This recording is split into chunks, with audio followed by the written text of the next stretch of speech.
This episode is brought to you by Kia's first 3-row all-electric SUV, the Kia EV9, with available all-wheel drive and seating for up to 7 adults, with a 0 to 60 speed that thrills you 1 minute, and available reclining lounge seats that unwind you the next. Visit kia.com/EV9 to learn more. Ask your Kia dealer for availability. No system, no matter how advanced, can compensate for all driver error and or driving conditions. Always drive safely. I'm Mo Rocca, and I'm excited to announce Season 4 of my podcast, Mobituaries. I've got a whole new bunch of stories to share with you about the most fascinating people and things who are no longer with us. From famous figures who died on the very same day, to the things I wish would die, like buffets. All that and much more. Listen to Mobituaries with Mo Rocca wherever you get your podcasts. This podcast contains mature content, explicit language, suggestive situations, and partial to full frontal nudity. Listener discretion is advised. Don't let your kids listen to this. I forgot how much I love this movie. Dude, it is. It's been a while since I watched it, and I wondered, would it hold up? And it holds up remarkably well. It's pretty good. Even most of the 20 CB references, they're not as dated as one might imagine. And this movie was 1998. It's pre-2000. It's pre-Y2K. So yeah. Shout out. It's funny because as I'm going through it, I'm like, oh man, this could be a golden dumpster. This could be a golden dumpster. And then when the golden dumpster moment happens, I'm like, of course, it was always going to be this for me because it's my favorite moment of the movie. Same note too, bro. I'm really curious. Why was he even considering anything else? Like I knew it was going to be this when I picked it, and I know it's going to be this now. And it doesn't mean there aren't other candidates, but I'm just like, this has to be it for me. I'm curious what yours is because I had the same experience. I'm curious what yours is now too, because now that you've had the same experience. I'm not sure what mine is. What? So I'm intrigued to hear both of your cases. Wow. What's crazy, Zach, is I don't think we have the same one. I don't think we do either. That's why I'm so intrigued. Yeah. Do you like it when we sweep a golden dumpster, or do you like it when we all have our own? I'm undecided. I typically like when we all have our own because there are usually several moments in the movie that I like and I wish we could recognize them all. Yeah. But when there's something so strong that it's like, yeah, it's got to be this one. How many have we swept? Not many. Here are the last two that we've swept. Legion, the Immaculate Reception. I mean, come on. Which is hard to beat. Jeep was diving his ass off. And then it was a very long time, Taxi. The opening scene complete with film noir Queen Latifah reveal. Oh, you piece of shit. And then before that, 3,000 Miles to Graceland, Ice-T spinning around upside down like Jesus, suspended from a rope shooting guns. I think when it's a sweep, it's usually a very strong golden dumpster, or it just set itself apart from the movie in a severe way. Cucko O'Leary wishing he'd fucked a black broad. That will never be topped. Because of the moment, right? The fact that it happened like the week after Cucko O'Leary was created. The universe created for us a visual representation of our joke. It's the only reason I'm okay that you picked that movie. Wow. Michael Douglas threatening to bang Chow Mein. Housekeeper. Thudball was a unanimous. Isn't it? Isn't it? It's possible. I don't understand what this podcast is about. Poppycock. It's a fuck house. On a weekly basis, we are consuming more concentrated bad movies than probably anybody in the history of mankind. Poppycock. What story? What story? What are you talking about? Do you want lunch? I have yet to laugh in this movie. I'll just tell you that. You picked it, motherfucker. Just remember that. You know the problem with Hollywood is? They make shit. Unbelievable, unremarkable shit. I was legitimately offended. You were offended? I was offended. I didn't know you could get offended. I was offended. This did it. If I were gay, I wouldn't be offended. They're fucking making shit up, I mean. Inconsequential detail after inconsequential detail after inconsequential detail. Bees don't lie. 1, 2, 3, 4, 5, 6, 7. I'm holding a mic in my hands, and now I'm talking all alone.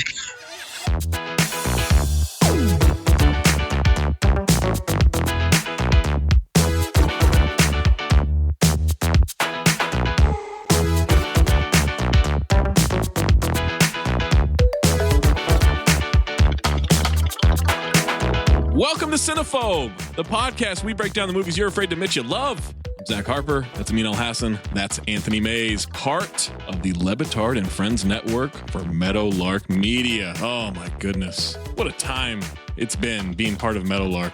Top of the lark. Look out for number one. If you have a review for this podcast, you better fucking review it by the end of 2023.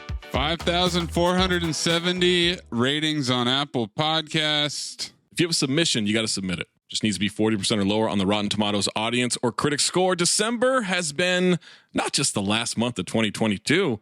It's been wild card month. Not even wearing a theme. Themeless. Mays had the first pick. And we loved him sexy with Semi-Pro. Amin still inexplicably gave us Don't Worry Darling with his pick, and now it's my turn. So I'm going with the much anticipated 1998 romance comedy, Can't Hardly Wait. Yeah, teen romantic comedy. Teen romantic comedy. That makes it sound weird. It's a teen movie. It is, but it's uncomfortable, isn't it? Is it? It's a romantic comedy. It's also a teen comedy. I'd say it's mostly a teen comedy. Oh, so you're not saying a teen romantic comedy? Yeah. I think teen comedy, romantic comedy would have been a little repetitive. Yeah, that's probably correct, but less creepy at the same time. I mean, this is at the urging of our friend Spence Checketts. Oh, that's right. ESPN 700 in Salt Lake City. I believe it's his brother-in-law and sister, or his sister-in-law and brother. There's somebody in his family that loves Cinephobe. And he has suggested this to me many times. And then finally, once it hit back to 40%, had to lock it in and give Spence his flowers, as they say on the internet. I'm sure his family member, whether it is a in-law or not, is probably going to be very happy to hear that we did this. Mm-hmm. As are a lot of people, man. A lot of people really love this movie. I was talking to some of the guys here in Miami around the studio. Tony's never seen it, but Mike Fuentes is like, oh, I love this movie.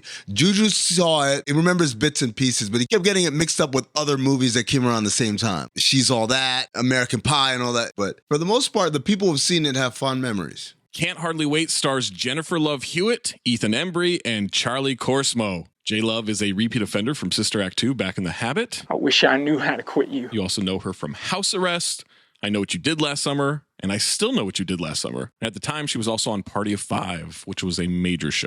Did you watch Party of Five? I caught it here and there. I didn't watch it like religiously, but I definitely watched a bunch of episodes of it. I too watched a couple here and there. Now, Jessica Smetana, who was a guest star on the Da Vinci Code episode, had never even heard of Party of Five. That's insane. Ethan, you know from Dutch, future Cinephobe. God damn it, Dutch! Not that Dutch. Empire Records, That Thing You Do. He was Nick Papagiorgio in Vegas Vacation, and he's on Grace and Frankie currently. Valerie Lebitard wants to do Empire Records, which is also a future Cinephobe. Holy shit, yeah. She's locked in for that one. File, by the way. Also, Charlie Corsmo was in Dick Tracy, What About Bob? And he's a repeat offender from Hook. I wish I knew how to quit you. No way. He's the son. Oh, really? Run Home Jack. Run Home Jack. He also doesn't act anymore. This is one of his last projects, I think. There's some good trivia about him later. We also get Lauren Ambrose, Peter Facinelli, and Seth Green. Lauren was on 6 Feet Under, and she's in The Servant. She's going to be in season 2 of Yellow Jackets. Peter is in The Scorpion King, Hollow Man 2, and he's in the Twilight franchise. He's also in 6 Feet Under, as are 2 other people in this cast. Oh, man, he's Cinephobe royalty. We're going to have a Twilight month, let me tell you. Things we do for love, huh? Seth is in Airborne, Idle Hands, Austin Powers franchise, Robot Chicken, and Family Guy. And he's allegedly a repeat offender for White Man's Burden. Yes. I wish I knew how to quit you. Well, if he wasn't on the set of White Man's Burden, how'd he learn to do what he did in this movie? Oh, wow. Whoa. Whoa. Supercharged that. Believe it or not, he's got competition. We got ourselves a horse race, boys. Shannon Rowe from Biodome, Sean Patrick Thomas from Cruel Intentions, Save the Last Dance, and the Barbershop franchise. Freddie Rodriguez from Dead Presidents, The Pest, and Lady in the Water. And 6 Feet Under. Brandon Williams from Never Been Kissed, Crossroads, and Mystery Men. Bobby Jacoby of the Tremors franchise, Donald Faison from Clueless, future Cinephobe Trippin', and Remember the Titans, and a repeat offender. I wish I knew how to quit you. From Homie Spumoni. Everyone bite their fist right now. Jamie Presley from Not Another Teen Movie, Torque, Karate Dog, I Love You Man, My Name is Earl, and My Dreams. Love Jamie Presley. Her and Favreau and I Love You Man is such an underrated part of that movie. Their relationship is so fucking funny in that movie. Put you in a cheerleader outfit later. Trying to explain to him something, he's like, get the fuck out of the house. Tamala Jones from Booty Call, The Wood, Blue Streak, Next Friday, and repeat offender from What Men Want. I wish I knew how to quit you. And 2 can play that game, you piece of shit. Chris Owen, a.k.a. the Shermanator from American Pie. He's also in She's All That and Major Pain. Marisol Nichols from Vegas Vacation, Bowfinger, Big Mama's House 2, and repeat offender from Delta Farce. I wish I knew how to quit you. Thought they would get more of a reaction from you since you seem to love them. Okay, there we go. Nicole Bilderback from Clueless and Bring It On. What a name. I know. After you blow it out, you build it back. Jason Segel from Dead Man on Campus, Knocked Up, Forgetting Sarah Marshall, I Love You Man, Bad Teacher, Clip It Maze. Call me when LeBron has 6 championships. That's your only argument? It's the only argument I need, Sean. And This Is the End. Claire Duvall from The Faculty, She's All That, and Veep. Selma Blair, repeat offender from Mom and Dad. I wish I knew how to quit you. Rennie Santoni, repeat offender from Cobra. Wait, what's Selma Blair in this movie? She's in it for 5 seconds. She's one of the girls that Mike Dexter called Skanky. Oh, okay. So let me ask you a question. Do you guys think with some of these cameos, are these actors on their way up? Yes. And they're getting small parts? Or is it like, hey, can you do me a favor? Can you be in this or whatever? Like Franklin and Bash. Ironically, the biggest star is who Zach's probably about to bring up, which is Melissa Joan Hart. Yeah, she was probably... No. Maybe Jennifer Love Hewitt. Jerry O'Connell as Troy McFeely, whatever. What is it? McNeely. McNeely, there you go. Yeah, no, you got it. Jerry O'Connell was a big star, right? I legitimately think Maze is right on this. Wow. Melissa Joan Hart was a massive, massive star. In terms of popularity, yeah, as a kid star, massive. Sabrina the Teenage Witch was just starting. Clarissa Explains It All. And then, yeah, she already had Clarissa Explains It All. Maybe it's a Two America situation. Yeah, maybe. Jennifer Elise Cox from being Jan Brady in a Very Brady movie and Very Brady sequel. Elise Cox, not Release Cox. I already know where you're going with this. Jenna Elfman from Dharma and Greg, Keeping the Faith and Fear the Walking Dead. And at TV. Oh, love Jenna Elfman. Melissa Joan Hart from Clarissa Explains It All and Sabrina the Teenage Witch. Brecken Meyer from Clueless, Escape from LA, and Franklin and Bash. Repeat offender from Ghosts of Girlfriends Past. I wish I knew how to quit you. We also get Jerry O'Connell from Jerry Maguire and Stand By Me. Mary Ann Schmidt, repeat offender from Armageddon. Johnny Whitworth from future Cinephobe Empire Records, Bye Bye Love. And repeat offender from Ghost Rider 2, Spirit of Vengeance. They cobbled together minor co-stars from Clueless, people that were going to be in other teen movies at the time. The entire cast of 6 Feet Under, Party of 5 is in there. It's this weird assembly. The casting director deserves a shit ton of credit. That's an amazing job. Can't Hardly Wait was written and directed by 2 people, Harry Elfont and Deborah Kaplan. Belafonte. Harry Elfont, not Belafonte.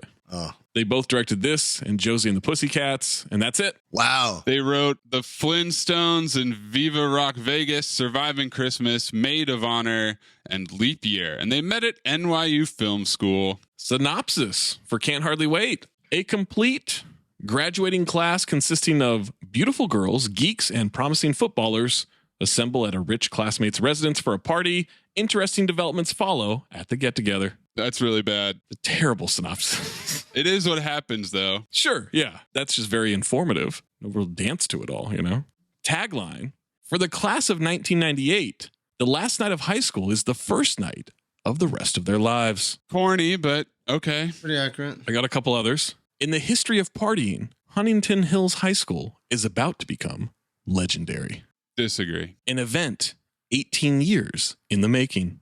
Oh, get it? And then one more. Yesterday's history, tomorrow's the future, tonight's the party. That's how I feel about Cinephobe right now. Yeah.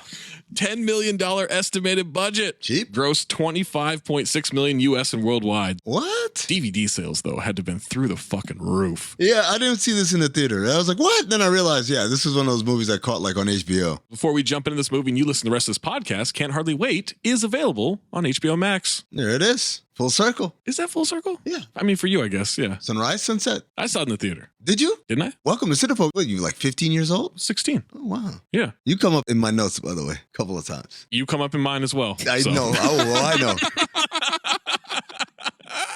with a lot of different characters, actually, now that I think about it. Can't Hardly Wait receives 40% from the critics on 62 reviews on Rotten Tomatoes, 63% from the audience on over 50,000 ratings. Amin, check the positive or the negative reviews. Seeing as how this movie almost was Can't Hardly Rate, give me the positives. Hey, John, that's weird. That glass looks half full to me. Wow. Now that you mention it, it is half full. Get it? Like, because it was 41%, now it's 40%. Can't Hardly Rate. Rachel Wagner of Rachel's Reviews, YouTube. Lauren Ambrose is the standout in this teen comedy. Get the fuck out of here. No wonder. Carrie Ricky of Philadelphia Inquirer. Carrie Ricky. Fortunately, some of the appealing young performers, who include Ethan Embry, Charlie Corsmo, Lauren Ambrose, and especially Seth Green, managed to emerge from the film's generic suburban teen backdrop. Leah Rosen of People Magazine. What's best about Wait are the bright turns by its young cast. Stephen Thompson of AV Club. The film deserves credit, both for its breezy pacing and its uncommon tendency to make its characters smarter and geekier than they might have been. Oh, it definitely made them smarter and geekier. Maitland McDonough of TV Guide. It's all cutely derivative, occasionally charming, and very occasionally clever. That was something very occasionally. She didn't think it was that clever. Owen Gleiberman of Entertainment Weekly. Gunterman, Gleiberman, Glaberman, Globen. A high-spirited, synthetically raucous house party comedy. What does synthetically raucous mean? I don't know. I hate when they do that. Let's just throw together terms. Lisa Allspector of Chicago Reader. If you want Allspector come around 3 o'clock. It's not supposed to be a revelation, just a pleasant rendition of a teen comedy trope. Everyone's kind of shitting on this film in these positive reviews. Yeah. David No of Film Journal International. A decidedly healthy antidote to the hate-driven, ghoulishly cynical bloodlettings of Scream, I Know What You Did Last Summer, and the rest of that sick ilk. Okay. That's true. 97, 98 was a big time. A lot of teen murders, yeah. Teen murders, but they were also kind of funny movies, right? Like Scream, It was kind of a comedy, minus all the murder. It was a little bit of a parody of a horror movie, right? Done in a cool way. Yes. James Roche of Netflix. A surprisingly engaging teen flick. Margaret A. McGurk of Cincinnati Enquirer. Dirk McGurk. Their characters are heavy-handed stereotypes, but the young actors have the talent to give them real personality. Yeah, that's the point. Karina Montgomery of Cinerina. I totally love this movie. My group was aged 28 to 33, and we laughed, roared, bust a gut laughing the whole movie. Oh. Kevin Thomas of LA Times. Kevin Thomas of LA Times. It's never coming back. For all its nonstop energy and high spirits, Can't Hardly Wait allows its characters to emerge as fully dimensional individuals. They've been written with care and perception and played with equal aplomb by a roster of talented young actors. Let's pump the brakes a little bit on fully realized. Widget Walls of NeedCoffee.com. Widget, Walls West. Essentially, a John Hughes piece on speed. Yeah. Joe Blow of Joe Blow's Movie Network. A mostly funny, sometimes sentimentally nostalgic look at the last days of the greatest days of most of our lives. Relax, Joe Blow. Yeah. Okay, you sad fuck. Maybe I'm crazy. I didn't peak in high school. I had a really good time in high school. I had a really good time in college. I've had a way better time outside of both of them. I thought you said they had a wet dream. I was like, damn, Zach. I don't know if I've ever had a wet dream. Oh, wet dreams. I miss wet dreams, man. I always wake up. No, man. I remember there was a strong phase there in my life where it was just like, not again, but like kind of, it felt awesome. I'm telling you, there's nothing like coming in your sleep. It's an awesome feeling. And you don't think you could jack off skydiving, huh? No, I'd be too worried. Only if he was asleep. If he passes out. Or if I fell with my back, like you fall backwards and then you ski. Gonna make the parachute tough. Janet Maslin of the New York Times. Maslin's hierarchy needs. Flip through any yearbook and you'll find the stock characters who amusingly populate the teenage comedy Can't Hardly Wait. So stock, they didn't even name him. Mark Savlov of the Austin Chronicle. Savlov's dog. As far as the venerable teen sex comedy goes, Venerable. This one actually makes it to third base. Oh, I like that pun, man. That's one of the few times we got hit with a pun about the movie in the review, and I'm like, all right, that was good. And then 2 user reviews. User Sean M, 4.5 out of 5 stars. Sean Means. I love this film. People give it smack for not being as good as American Graffiti or Fast Times at Ridgemont High. I say to put it on the same shelf is already high praise. There are lots of things I like about Can't Hardly Wait, more than those other legendary films. There's a Tarantino-esque characterization I love, and the archetypes are still salient today. Tarantino-esque? I've never thought of Tarantino when watching this movie. Maybe Gary Oldman's character in True Romance. I also don't remember people comparing it to American Graffiti or Fast Times at Ridgemont High. The one I kept thinking of was Dazed and Confused. And then blank user, 4 out of 5 stars. 518. Worth a watch, not a rewatch. Negative reviews. Stop being a pessimist. This tank is not half full. It's half empty. Justin Brown of Medium Popcorn. I really didn't care. I lost interest in this movie the more that I lost it. This movie is boring. Well, I respect the honesty. Yeah, I'm trying to like fight him on it. And Brandon Collins of Medium Popcorn. What? Hey, look, it got this movie qualified, okay? All right. I did chuckle a few times, but I was mostly disturbed. Okay. Mark Caro of Chicago Tribune. Caro. Kaplan and Elfont provide a real public service by showing how underage binge drinking can boost bookish students' social lives. Shut up, nerd. Dave Kerr of New York Daily News. Dave, do you care? There are signs that Can't Hardly Wait once had more serious aspirations, but in the final edit at least, it's the dumb, broad slapstick that prevails, short-circuiting identification with the characters before it can begin. I'm glad they didn't try to make this shit serious. Melanie McFarlane of Seattle Times. Seth MacFarlane. Seth Green. The Dante majority. Green. Dante Speak.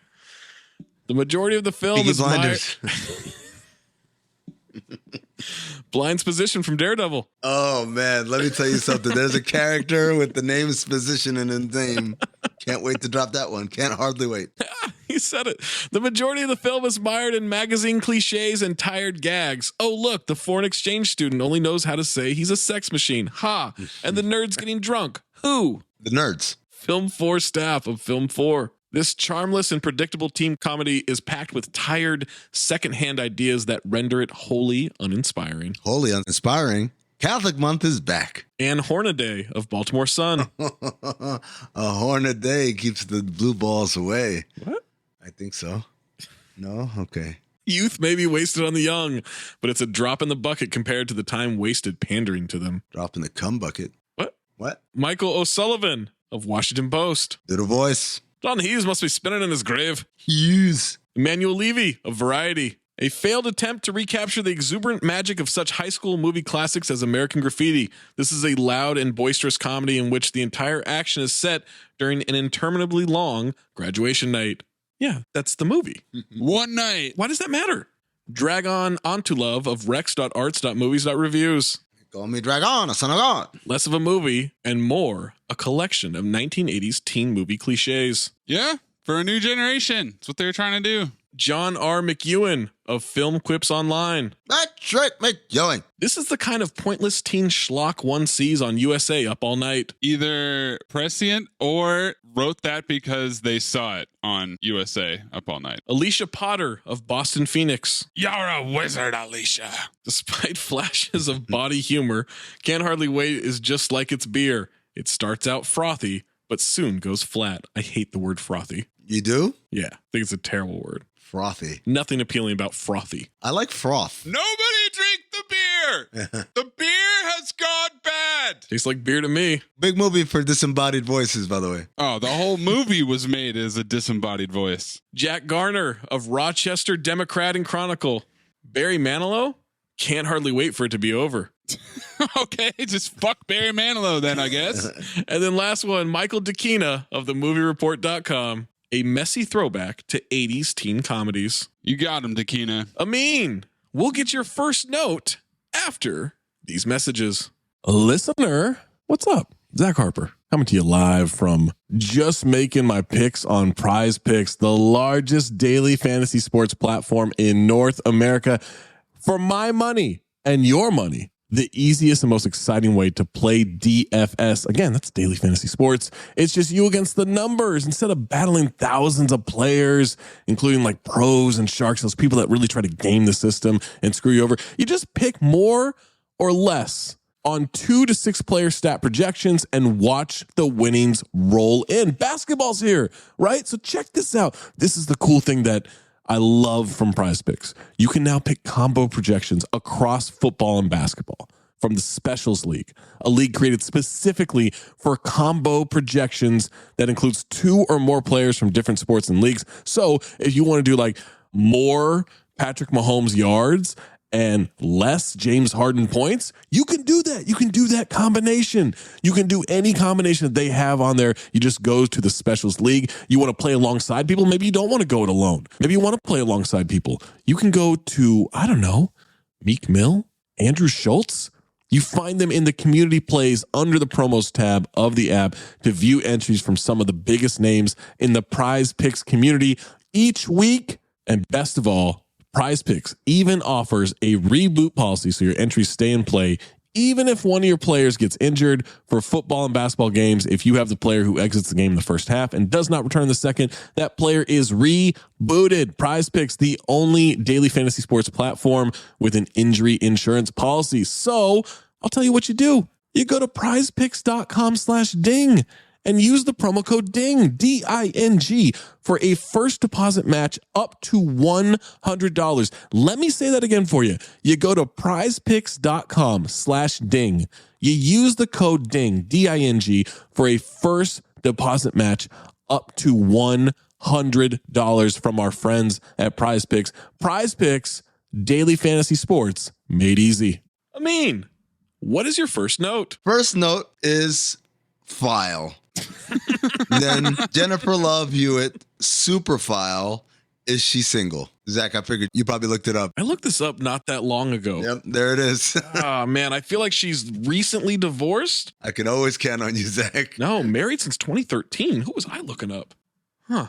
Maze, what's your first note? Gossip's position in the crowd. Same note too. I spied an old Game Boy in the audience 20CB. Love that Game Boy. And Eve 6 on the opening credits. My first note, I have so little recollection of my high school graduation that I'm now starting to wonder if it happened. Same note too again. I'm 75% sure I've seen my own diploma, so it has to have happened, but I wonder.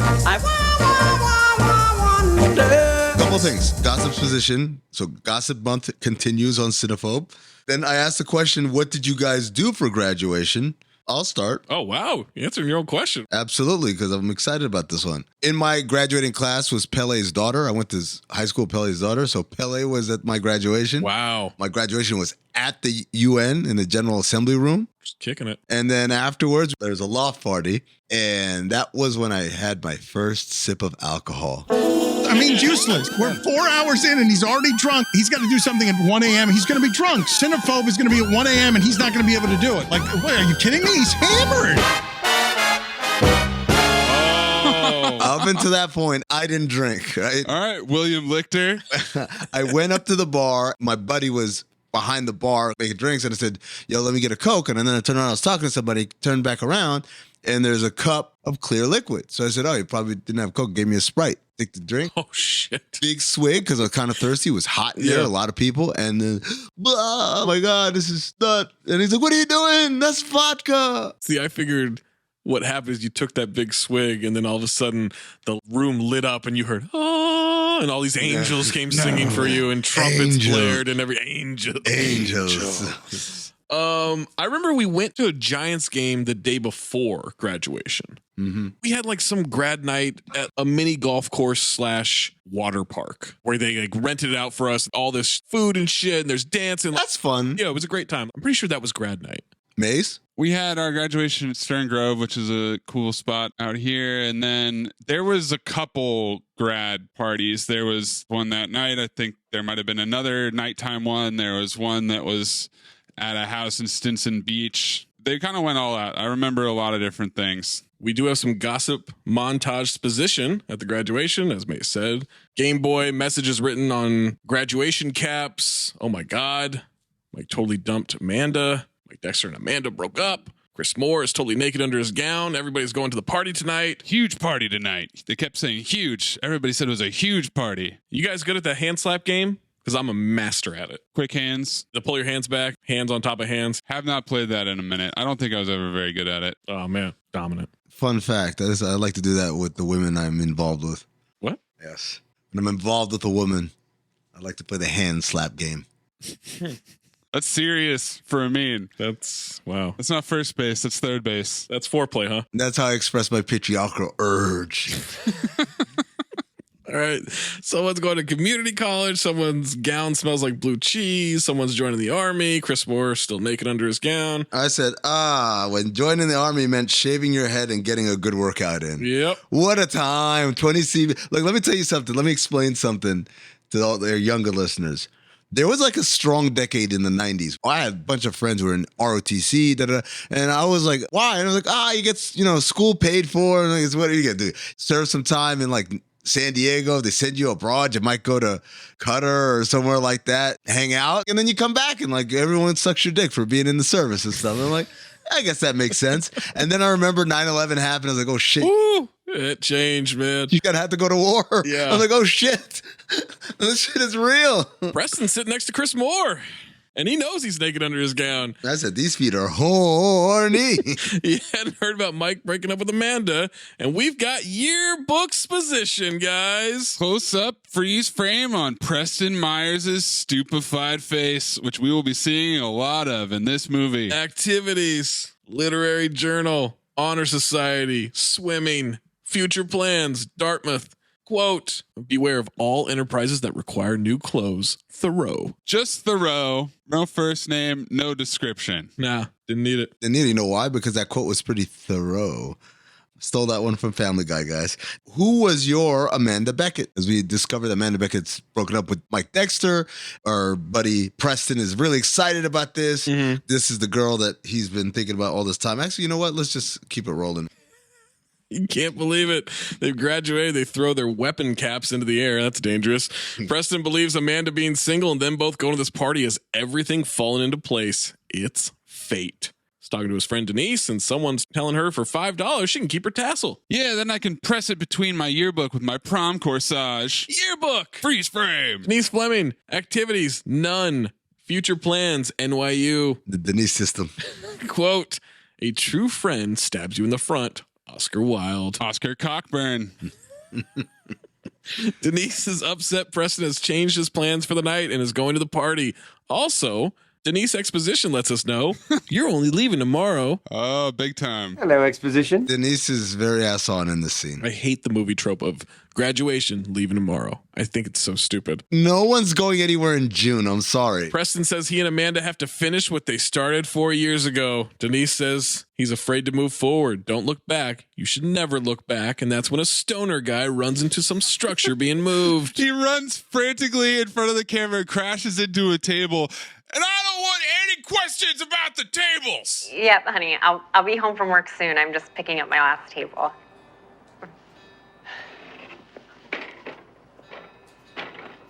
What the hell did Eddie do to my table?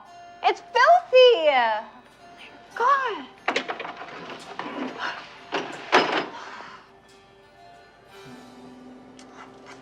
Heck, so dirty. These are my livelihood. Hey, man, I just got my table back, and I don't know what the hell Eddie Munster did to my table. It looks like he stepped on them. Or, I know it's not this. It looks like he threw them in a mud puddle. These tables are how I buy my house. They keep my house hot. If I were a farmer and Eddie Munster came in and started kicking my corn, you could understand how I could be a bit upset. Do you understand? The tables are my corn.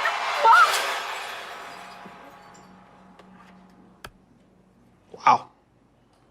Pretty serious. Any questions? Yeah. What was her job? Tables. What do you mean? Guys, what'd I say? Her job is so confusing. The job isn't important. It's just a generic job that the writers of this made up for this. But what is the generic job? Just tables. And dealing with Eddie Munster. I don't think she should have yelled at Eddie. She actually didn't yell at Eddie Munster. I've seen this a ton of times. What does she do? Tables! But how is tables a job? I can't know how to hear any more about tables. She says, unless you're that guy. And I thought, Cobra formula? Oh. Kind of? With the crashing into the table is the question? Yeah. She said never look back. Never back down either. Never back down. Preston claims he and Amanda have been connected since the first day they went to school. Oh, God, here we go. Same note, too. Flashbacks position with voiceover position. He looks up with this goofy expression on his face as if he's watching the flashback. Yeah. In my head, movies. I'm going to recap it at the end. This dude is a fucking psychopath. Oh, he's a psychopath? He's a villain. No, but there's a certain stupid, lovable aspect of he's just too dumb to really fear. It's the look on his face. Yeah. This is one of the grand designs of the failure of this character and the way people view it. He's a psychopath. What we know in 2022, we should absolutely view this guy as a villain. She calls him out the whole way at the party later, so. She does, yeah. Also, for this flashbacks position, Walking on the Sun. Smash Mouth. Banger. San Jose's finest, baby. It ain't no joke, I like to buy the world a token. Teach the world to sing in perfect harmony. And teach the world to snuff the fires and the liars. Hey, I know it's just a song, but it's spice for the recipe. This is a love attack. I know when our body's back, it's just like any fat. It retracts before impact. And just like fashion, it's a passion for the withered and hip. If you got the goods, they'll come and buy it just to stay in the clique. So don't delay, act now, supplies are running out. Allow if you're still alive, 6 to 8 years to arrive. And if you follow them, be out tomorrow. But if we are the shun, you might as well be walking on the sun. It was October, freshman year. First time in history he'd ever missed the bus. There's a smoke machine and weird lightning flashes, I suppose. If he'd arrived on time, he would have never seen her. Buddy, they sat her right next to you. Yeah. What do you mean you'd never seen her? It is true. He was the first person at Huntington High to set his eyes on her as she pulled up right after him and walked by. Then he's sitting in class enjoying a Pop-Tart when suddenly all the classrooms in the entire school, she walks into his Casablanca month. And where does the teacher sit her? Right next to him. They're doing camera tricks, not let us see her face. Passing a folder in front of it. I like that. Thought it was all a coincidence until she eats a strawberry Pop-Tart. The most popular breakfast on the go item in 1998. Easily. The very same breakfast pastry that I was consuming at that moment. Some witty vibes. What was I to do? How was I to proceed? And this is when I started noticing that all of his lines sound like they used a thesaurus, or they translated it in and out of English a few times, because it does not sound like a teenager talks at all. High school, where you can be so horny that you find a sign in having the same breakfast. That guy's horny. It's a reason why I'm happy I went to an all-guys school. Whoa. So is Derek. You take that however you want, okay? Because everybody had to eat the same breakfast? Yeah, I get it. And eat something.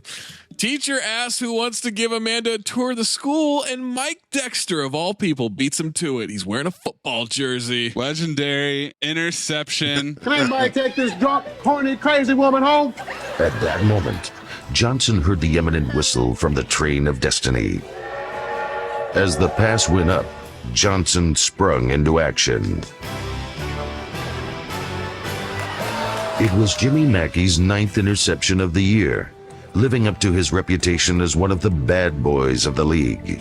Johnson was crushed. He's got a jersey with his name on it as a freshman in October. They walk arm in arm. Preston is an incel. He is every reply guy on the internet. Preston says that's when he lost her. He hesitated. Denise says to have fun tonight. He always has this dumb look on his face. That's just his face, man. It is so endearing. No.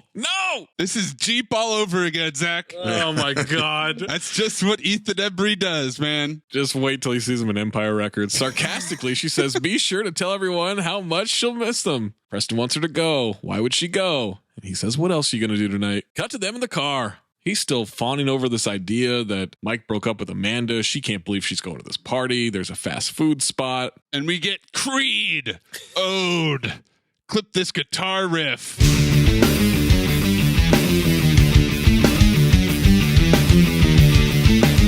Yeah, we're going B-side Creed. Blonde jock. I can't believe you broke up with her, man. And Mike Dexter says, well, it's like I always say, and then he burps. Yearbook. Freeze frame. Mike Dexter, quintessential high school douche. Yes, absolutely. Quintessential. Activities: varsity football, varsity baseball, varsity wrestling, varsity track, homecoming king. Future plans, Ithaca College, future callback to road trip. Quote, just win, baby. Al Davis, owner, Oakland Raiders. It's my former boss. So we start with just Thoreau, then we give Oscar Wilde, and now we're giving job descriptions? Mm-hmm. There's not a chance that a lot of people would have known who Al Davis is. Exactly. We know because we're fucking sports nerds and shit, but like most people watching these movies probably don't know. But they all know Thoreau. Everybody knows that. Yes. His signature was literally on my checks when I worked for the Raiders. Isn't that weird? Thoreau? Yeah. There's also a black jock and a Puerto Rican jock too. Diversity. I had mixed reviews on the diversity in this movie. Yeah, I bet you did. Freddie's outfit with the yellow glasses and the yellow shirt combo. Oh man, he's my favorite. I love the way he laughs. Man, it's so hot, man. So hot, man. Yeah, I guess. For a high school girl. Maze, I need you to clip this whole college women speech. Women be college? Yeah. Women be college. Guys, we're gonna be in college soon. You know who's gonna be in college, right? Girls that used to be in high school. No. Women. College women.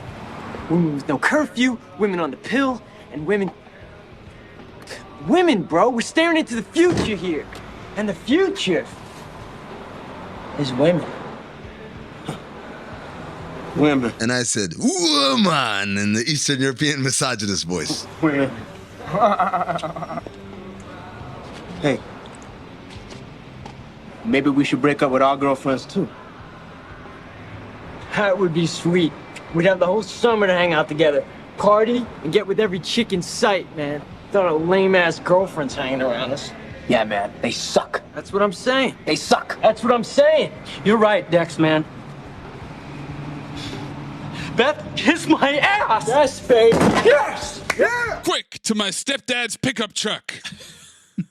They say Mike Dexter's a god. Mike Dexter's a role model. Cut to William Lichter, the basement. Mike Dexter's an asshole. Yearbook. Freeze frame. So many things for William Lichter. So many activities. They couldn't even put down activities. How many activities? I was pausing as they scroll through. They repeat a lot of them. Repeat a lot, yeah, because the languages keep coming up. Future plans, Harvard. Harvard. Quote, all great spirits have always encountered violent opposition from mediocre minds. Albert Einstein. Scientist. Owner of the Oakland Raiders. Scrolls through all those activities, starts spinning the wheel. He's a smart Max Fisher from Rushmore. Large wooden clubs in there, megabyte clubs in there, soapbox derby champions in there. Nerd's position is coming fast and furious right here. For the past decade, he's made a hobby of my pain. Witness Exhibit A. 8th grade science project, a working rainforest. He kept it for 5 years? That Mike threw out a 3rd floor window. It rains here no more. Witness Exhibit B, an eye patch I wore a month after Mike beamed me with a raisin in home ec. My parents took me to a 3D film festival. I saw no third dimension. He's ass off. And of course, how can I forget the pudding incident? I know no one else has. He kept pants with a pudding shit stain? Yeah, man, he's been planning this. For this museum of bullying? Well, gentlemen, tonight Mike Dexter will know humiliation. Tonight, Mike Dexter will know ridicule. Tonight is the night we fight back. Tonight is our Independence Night. Reference. One friend is playing with a Hoberman sphere. The other has 2 PlayStation controllers in his hands, and they're wearing matching X-File quotes t-shirts. Not only that, Maze, one of these characters is named X-File. X-File spelled P-H-I-L-E. Oh, X-Phobe, X-File. Yes. Time for them to go over the plan. They've got a model of the White House with toys and a lawn. Scale model month. Don't worry, darling. Bad Boys 2 with the cigar boxes. Yeah. That's true, yeah. They'll set up behind the pool house. The friends argue about being Boba Fett or something else. I don't know. And I just thought Grand Moff Tarkin. Amin probably jacking it right now. Rule of Two returns January 6th, ladies and gentlemen. No one wants to be Tarkin. You know what? Fine. You're both kiss dolls. One of them goes, William will lead Mike and his jock friends to the pool house. They'll jump down, rendering them unconscious with chloroform that they mixed in chem lab, which is neon green and an alien squirt bottle. We strip off said jock's clothes and take Polaroids of them in a lurid, naked embrace. This is such a 20CB plan. We've got gay blackmail. We've got a Polaroid camera. And this is what they think is the highest degree of revenge. I mean, they are 18. 18 in the 90s. Yeah. This is a very 20CB plan, Maze. But in 20CB, this was a very good plan. Oh, man, you could not beat this. That's what I'm saying. This was the peak shit at the time. Jeez, do you think there'll be any girls there? Are you kidding me? People may be even having sex tonight. Williams got closed circuit cameras? That then leads us to a mini-mart closed circuit camera.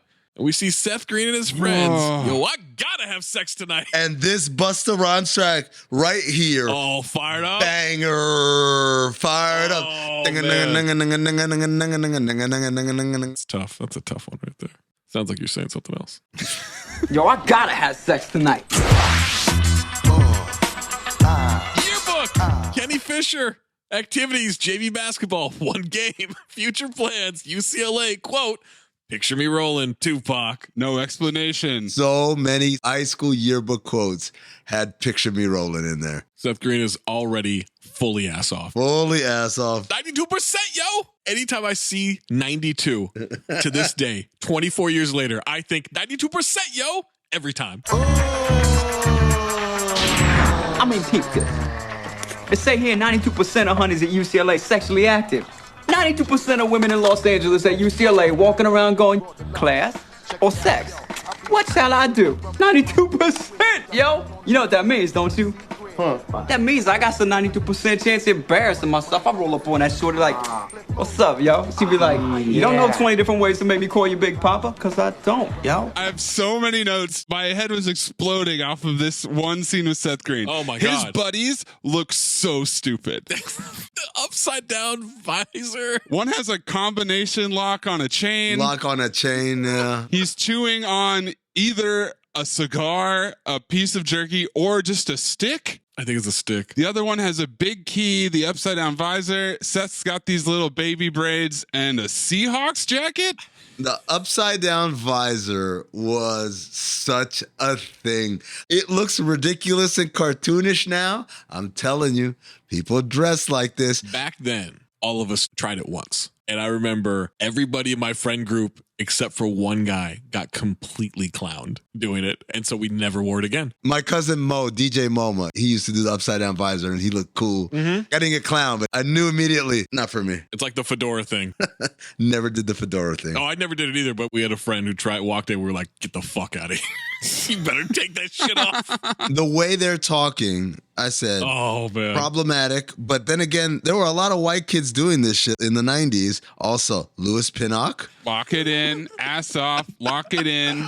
He's reading Playpen Magazine, Girls of the Pac-10. That's his source for these statistics. Yeah. Is UCLA a crappy school in 1997? How did Kenny get into UCLA? Kenny's not stupid. Yeah, he's just pretending. He's a wankster. And the sadness that comes over him when he says, "'Cause I don't, yo." That's just ass off. He shifts gears so quickly within that one line. It's incredible. Honestly, shocked that this character has not pretended and lied about getting with women. He's vulnerable with his boys. When I talked about this with Juju said, it's kind of crazy. We haven't seen Seth Green in a long time. He just kind of does Family Guy and voiceover work pretty much.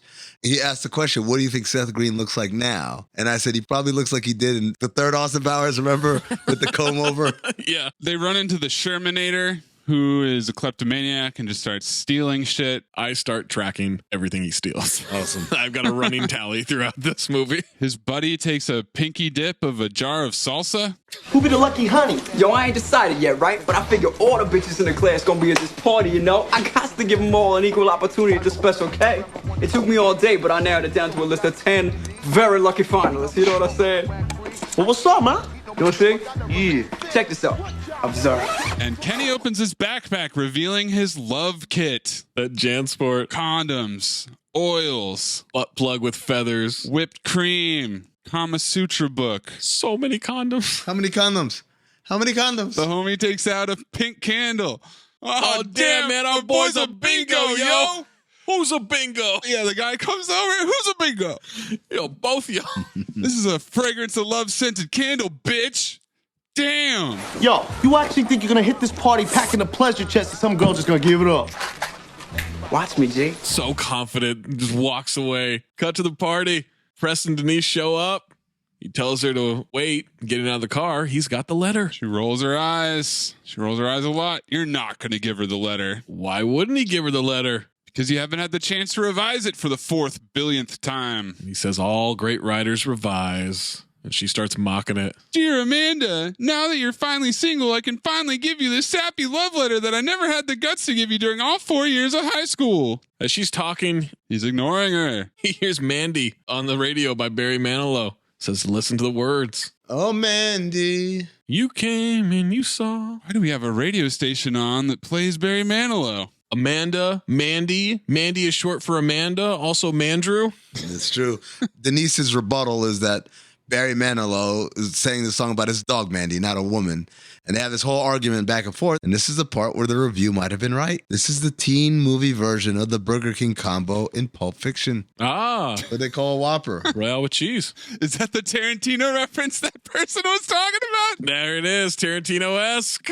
Look, shut up about the dog, okay? And I just noticed that Preston got a shirt at Dan Flash's. Dan Flash has got a new shirt in today that's $450. What? Because the pattern's so complicated, you idiot! Oh, it costs more because of the pattern. Yeah, and rightfully so. This one I'm wearing now, this is $150 out the door. And this is not that complicated. They have this one shirt that costs $1,000 because the pattern's so wild. I want that one so bad. Mike, we have to focus. I'm just not going to let Doug say that about Dan Flashes, that the patterns aren't complicated. I never said that. You said they shouldn't jack up the prices. That means that the patterns aren't complicated, and they are, even on this one, which is bargain bin. Okay. Still nuts. That's not what Doug was saying. Well, he kind of is, though. That's how they value the shirt. The more the lines crisscross and the patterns overlap. Okay. Because if you're saying they're not complicated, they are.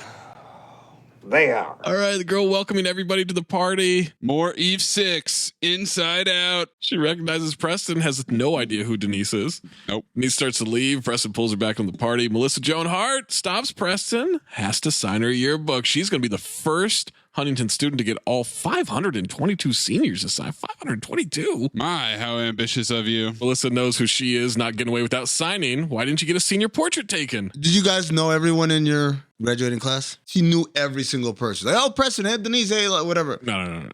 I probably could have guessed close to their name for the ones I didn't know. Right. But I knew like a good chunk of it, but we had kind of a smaller school. My school was really small, so I knew everybody. There was 80 people in my graduating class. I don't remember. I legit don't remember. Zach, that one drink of alcohol on grad night erases.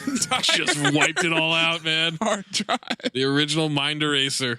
Forget me nows. She says specifically to avoid moments like this one, actually. Seth and his friends pull up in a massive GMC SUV. Yeah, it's a Suburban. Click the Supalatins. This Is How I Know is playing. Time is honey. Click the Supalatin appeared as a beatboxer in the film She's All That and also in the deleted scenes of Malibu's Most Wanted. The disembodied voice of the girl. Hey guys, hold up. I almost fell out of my dress. Party host isn't thrilled to see him. Also denying people from going into the fancy room. Melissa tries to get Kenny to sign her yearbook. Says, sorry, no time. And he pushes her aside. One dude goes, bitch, get a life. Get a life. Their mascot is the hot dogs, apparently. Kenny says it's time to get busy. Shorty's will be lining up to get with them. One of the Freds says, Ayo, you think he's gonna his it the skizzins? Oh man, the boy ain't got no skills, man. Guy carrying an amp shoves through them. The band is setting up for their first show ever. Disembodied voice. Hey, white boy, you better check yourself. Breckenmeyer, dressed like Prince. Donald Faison is the drummer. Carol Bronner's cousin's brother's roommate knows a guy who knows a scout in L.A. I called them Red Hot Exposition Peppers. Another band member is thankful they printed out these band t-shirts. Meanwhile, the nerds take a ladder to the pool house and stash the Star Wars nerds for William to bring them over.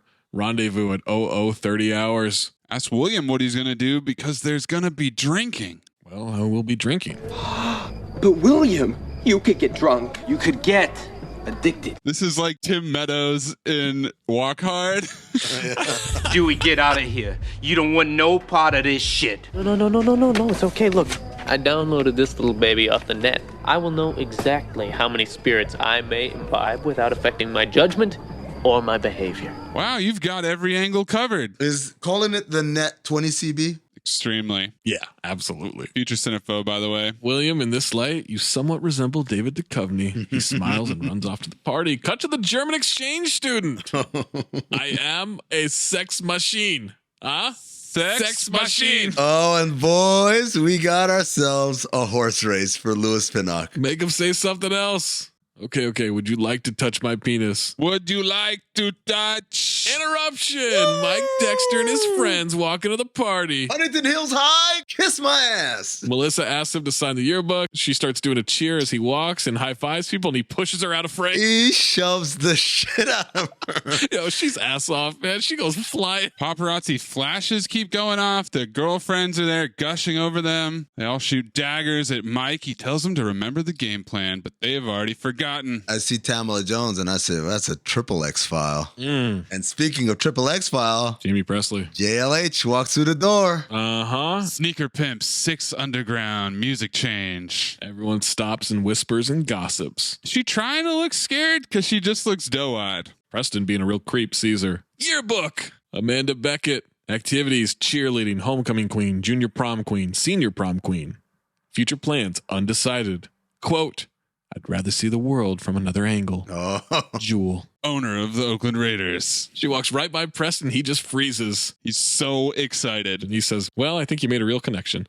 She says hi to the girl. She says hi to Mike. He just smirks. The turn and slow scoff. Girls go off to talk to her. Hi, are you okay? Ass off for the actor playing Mike Dexter. Also for Mike Dexter. Yeah. Well played, sir. That's exactly how you handle that one. Denise sees Kenny and tells Preston, it looks like someone's auditioning for Soul Train. Ha ha ha ha, golden dumpster. He's practicing flirting in the mirror, and then it cuts to him, and he's just doing the robot horribly. And Seth Green, lock him in for ass off. He is just running away with it. More Smash Mouth, can't get enough of you, baby. And Preston says, do you have to rag on everybody? Oh, come on, his wardrobe alone leaves him open for public mockery.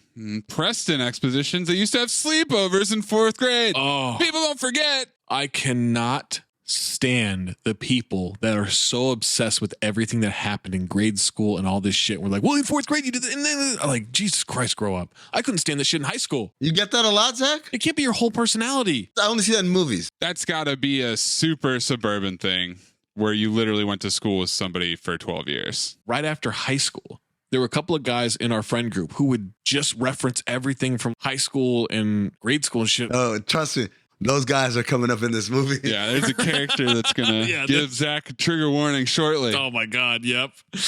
Preston is walking the hallway, wonders where Amanda is. Denise sees her with the girls in a room and starts pointing at her and says she's right there. And Preston is freaking out that she was pointing. He has to center himself. He has to harness his chi. What a bitch. Oh, we get more exposition from Denise. Were you this weird when we went out? Were you this bitchy when we went out? Yikes. Yeah, I was a bitchy 8th grader for the whole week, actually. Hello, exposition. He's going to go do this right now. Ask her if she'll be okay. She says she'll get a ride home from somebody else. Seems really early to decide that, but okay, as 3 goth girls walk in front of the camera. And nobody acknowledges her. I can't get enough of you, baby. Also, there's one blonde girl clomping around in the background with her ass off. An extra with no lines, and she's doing a great job of pretending to be at a party. Cut to the girls talking to Amanda, and Preston is spying. Amanda says she's over it. They don't believe her. Can't focus on anything because Jamie Presley's here, and I just miss so much dialogue because I'm just staring at her. Jamie counters with, well, he is the most dope guy in school. Yeah, and school is over. Anyway, I mean, who does he think he is? Brad Pitt? Seriously, and you're like, Gwyneth. Seriously, you know he regrets breaking up with her. You know what? That's really sweet. That's really sweet, but I think I'm gonna... No, we mean it. You are so Gwyneth. Totally Gwyneth, but prettier. Totally prettier, but with bigger boobs. Totally bigger boobs. Way bigger. Want to point out, she definitely is totally prettier with bigger boobs than Gwyneth. Important note. Thanks. That's what they said. They say you're totally prettier and you have totally bigger boobs than Gwyneth Paltrow. That's what they say to her, and I'm just confirming what they said. Yes, absolutely. We didn't need your confirmation. Well, I mean, I think maybe she did. To the respect of women, to people respecting women. Okay. Pamela goes, but he's no Brad. He is not even Brad in 12 Monkeys when he had that weird eye and he was all dirty. Reference. She doesn't strike me as a 12 Monkeys kind of person. No, not at all. Mike Dexter doesn't even deserve to breathe the same air as Brad. Mike Dexter is an asshole. An asshole. They cackle, they scream asshole. Amanda's horrified as they hug her. She walks out and Preston tries to pretend he's not spying and just runs into a wall. She doesn't notice. Not great execution by Preston there. And the girls clarify they don't think she's prettier than Gwyneth. Not even. Yeah, see? They're lying. Soul Coughing's Woolly Imbibe plays. Shermanator steals a silver teapot. I forgot to mention earlier, he stole a 2-liter bottle of soda, so that we've got lighter fluid, 2-liter bottle of soda, and a silver teapot. Kenny internal monologue as he straps on goggles. 20 CB wearing goggles, snowboard goggles especially. I cannot stress this enough. That was a thing. We did it. We walked around with goggles on your head. Don't ask me why. That might have been an East Coast thing, because I don't remember that out West. Very East Coast thing. We were all doing that shit. Big Pun on the cover of his album, he had the snowboard goggles on. Ghostface had the snowboard goggles on. Everybody was doing snowboard goggles. And none of us had snowboarded, even been next to a mountain. We were just doing that shit. Tony, hand me my boots because I'm about to go skiing. This entire voiceover is positioned by Seth Green. I just want to do my rendition here. All right, this is it. It is finally time for Kenny Fisher to become the man. The man. I've done my laps, and all 10 finalists are present and accounted for. By the way, gotta do laps at a party, guys. Gotta do laps. Can't stress that enough. That is my editorial. 10 lovely ladies, yo. Each one at my disposal. 10 willing and able tour guides into the theme park of love. But who will it be? Which of you gorgeous 10 will be the lucky one? He's putting his goggles up, his goggles down. He does a spin. He puts his arms out to the side with a smile. He rolls up on this girl. Hey, yo, Kareem, baby, what's up? And then the internal monologue, 9. Which you gorgeous 9 will be the lucky one. Oh my God, Golden Dumpster nominee. William's moving through the kitchen at the party. Girls examining the fuck out of a banana for some reason. Stone girl. Ass off. I completely bought it. He walks up to some guys around a keg. One of them has a mesh shirt over a pink tank top. Yeah, man, that was the times. Funny CV, man. Is this the beer? Fake RDJ says, what the hell does it look like, asswipe? Ah, same note too, bro. They hand him one. He sips it and spits it on them. It's terrible. Nobody drink the beer. The beer has gone bad. Tastes like beer to me. Yeah, me too. He goes, he smirks and drinks some more. They all have neon green plastic cups. Is this pre-Red Solo Cup era? Yeah. No, it's not pre-Red Solo Cup. Standardized Red Solo Cup? Late 90s. You had the colorful IMAX coming out. And so it was like, let's do color for everything. Having things in neon clear plastic became a thing for everything because everyone was just trying to ride that Apple marketing wave. So that's what that was. Thanks, Steve Jobs. No problem. You're not Steve Jobs. Oh. Kenny walks up on a girl named Ashley. Damn, you look beautiful. Thanks. Yo, check this. I was reminiscing today, right? I was thinking about that time in 7th grade. We was all playing Spin the Bottle at Lynn Eckert's house. You remember that? I guess. Yeah, well, you and me, we never did get that kiss, right? Pulls her aside by the shoulder. She's disgusted. Ass off for Ashley. Yeah, she's incredible. She's got a pearl necklace. Did she have that a minute ago? Oh, boy. She's got a sweater draped around her shoulders and a crystal liquor glass. How old is Ashley? But I had this mad flashback, and you were staring at me all night, kind of giggling with your girlfriends. You remember that? Oh, I do remember that. You were eating Cheetos, and that orange stuff was all stuck in your braces, and nobody wanted to tell you. Oh, so you just kept on eating them. Oh, my God, Lynn, and I thought that was the funniest thing. Lynn!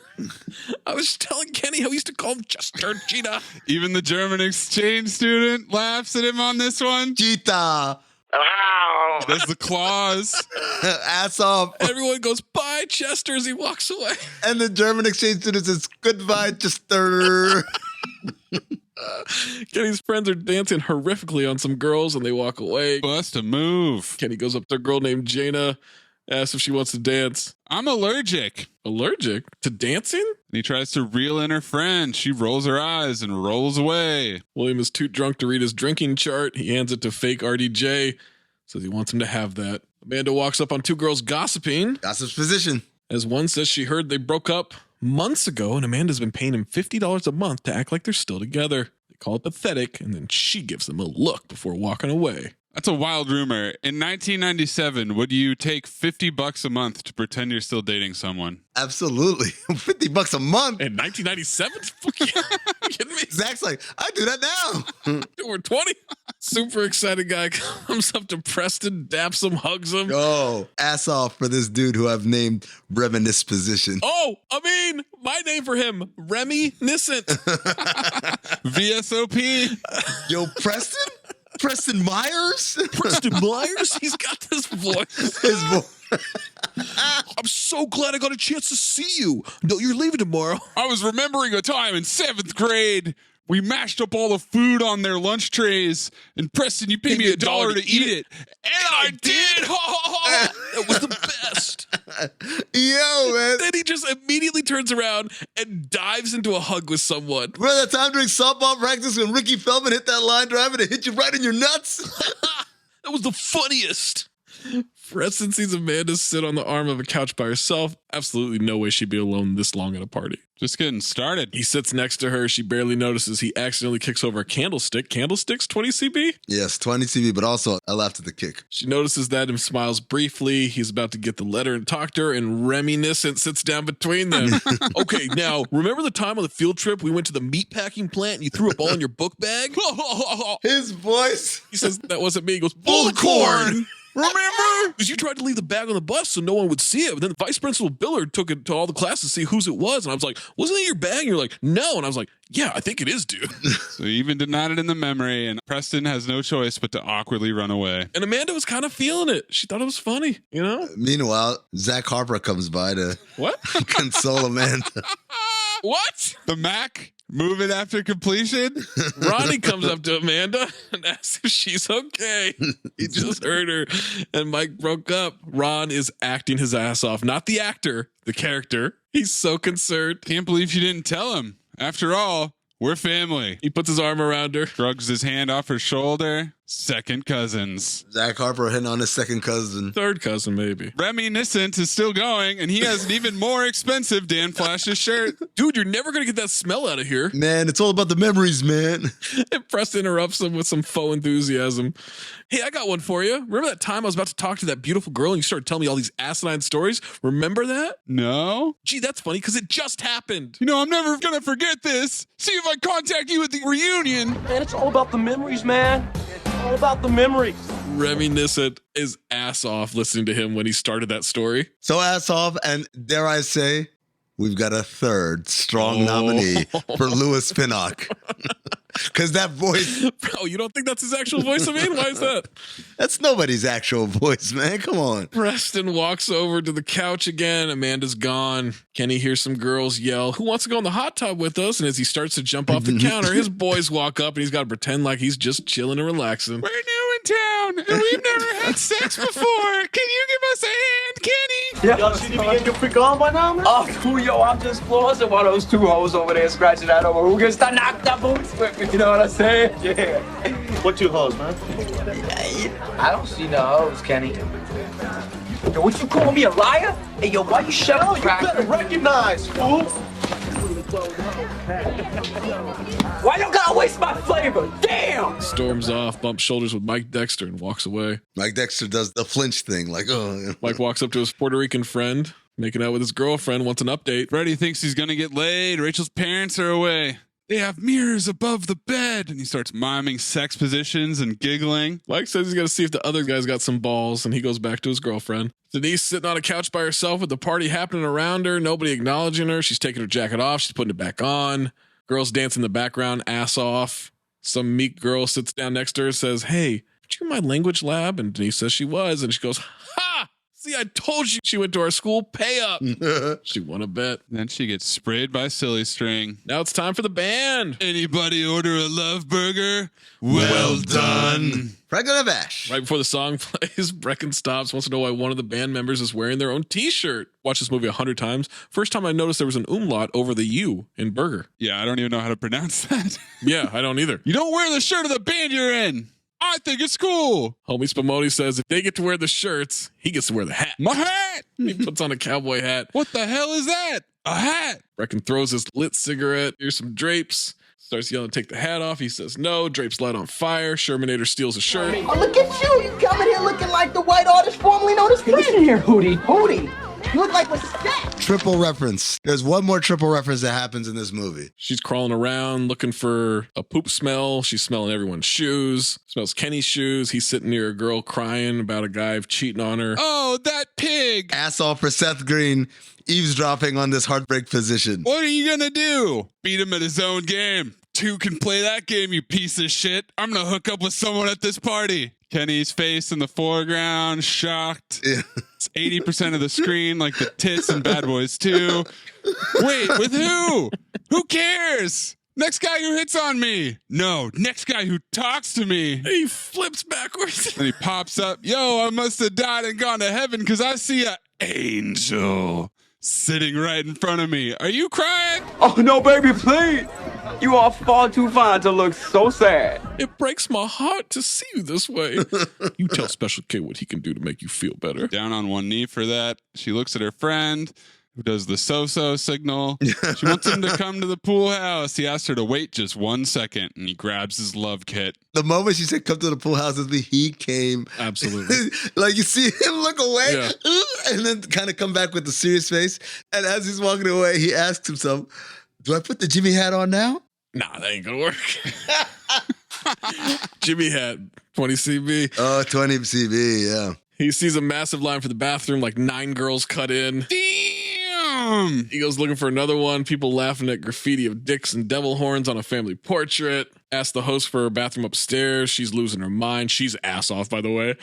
No one's allowed upstairs. She wants to know who drew on the picture. He saw the foreign exchange student with a black magic marker. She says, that little foreign dick. The picture says, I like boys coming out of the dead. She says he can go upstairs, but just him. She tries to tell him not to close the door all the way because it's sort of broken, but he's gone. Run DMC Tricky starts playing after D-Light Groove is in the Heart was playing. What a soundtrack, man. Kenny's dancing in the mirror. He's sniffing himself. He shrugs it off. He flips through the Kama Sutra. He's stretching. He smells his breath. He's chugging mints. Why is he doing homework?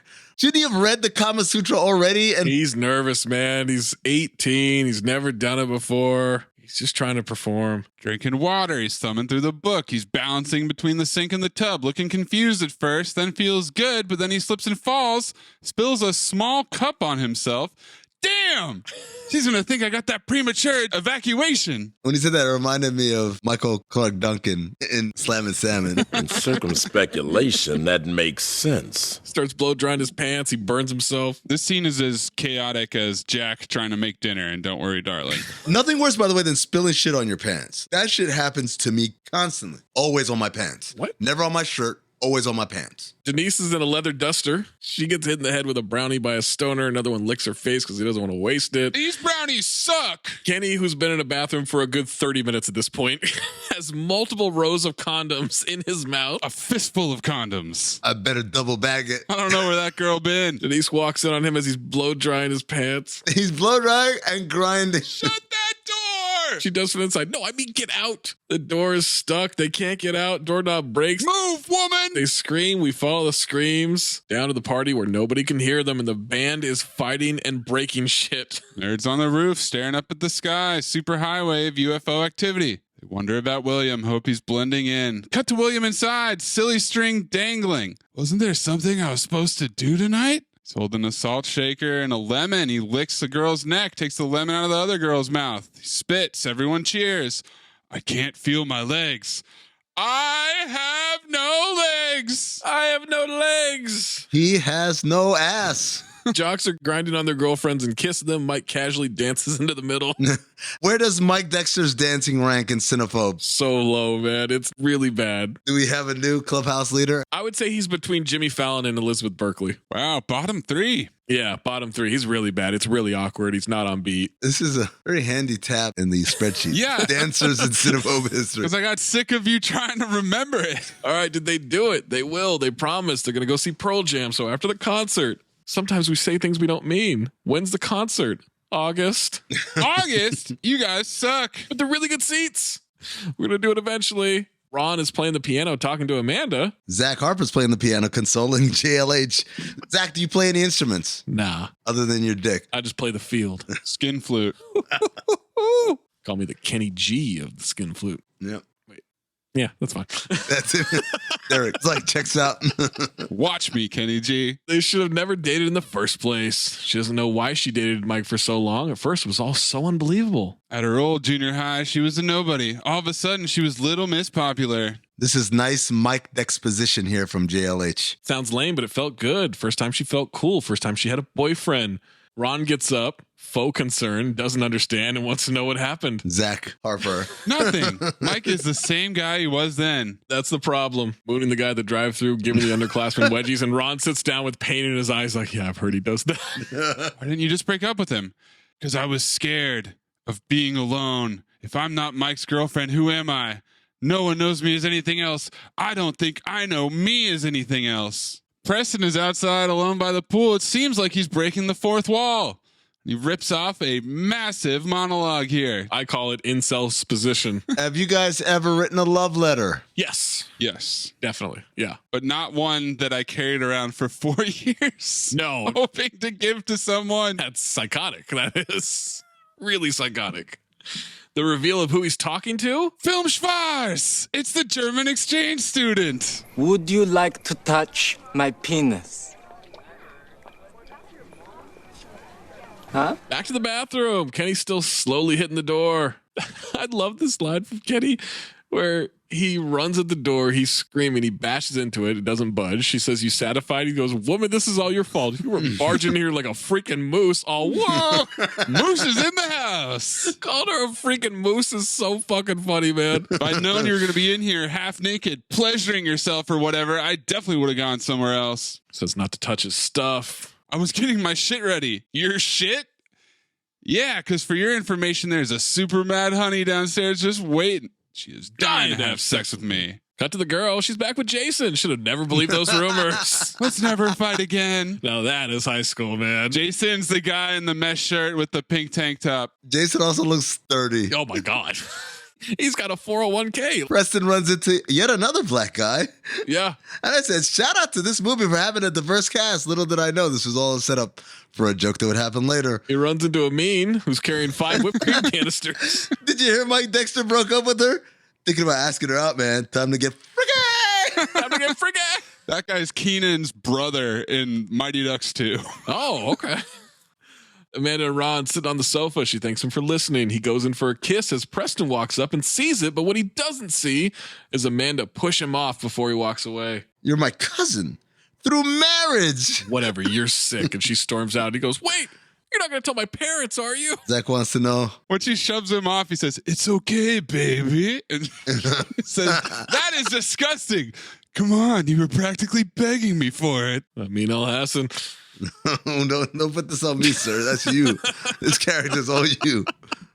Preston's outside. He tosses the letter on a garbage pile. William shows Stoner Kirby the salt on a pretzel. Look at the stars. Now, some people, they say the stars are billions and tons of hot gas. But I think maybe it's just God's salt. And God's just waiting to eat us. Ass off for the stoner who is mind blown by this fact. Mike sits between 2 girls on a bench swing and puts his arm around both of them. Selma Blair. Wow. I got some news for you.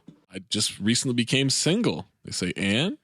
Well, I just remember Jeff Garner saying a little something about how you girls thinking I was the hottest senior in school. I remember you told Jeff Garner that we were skanky. Cut to him on the swing by himself. 20 CB eyebrows on the skank. Preston's driving. Love Hurts is on the radio. The Amin nerds are back on the pool house. Isn't this the weekend you were supposed to meet your girlfriend from the internet? Just some photo shoot in Fiji for a catalog or something. Oh, man, that sucks. It's just the price you pay for dating Christy Turlington. Golden Dumpster. And now everybody has girlfriends on the internet. Ha! Vindication. Yeah, oh, Zach, who's the nerd now?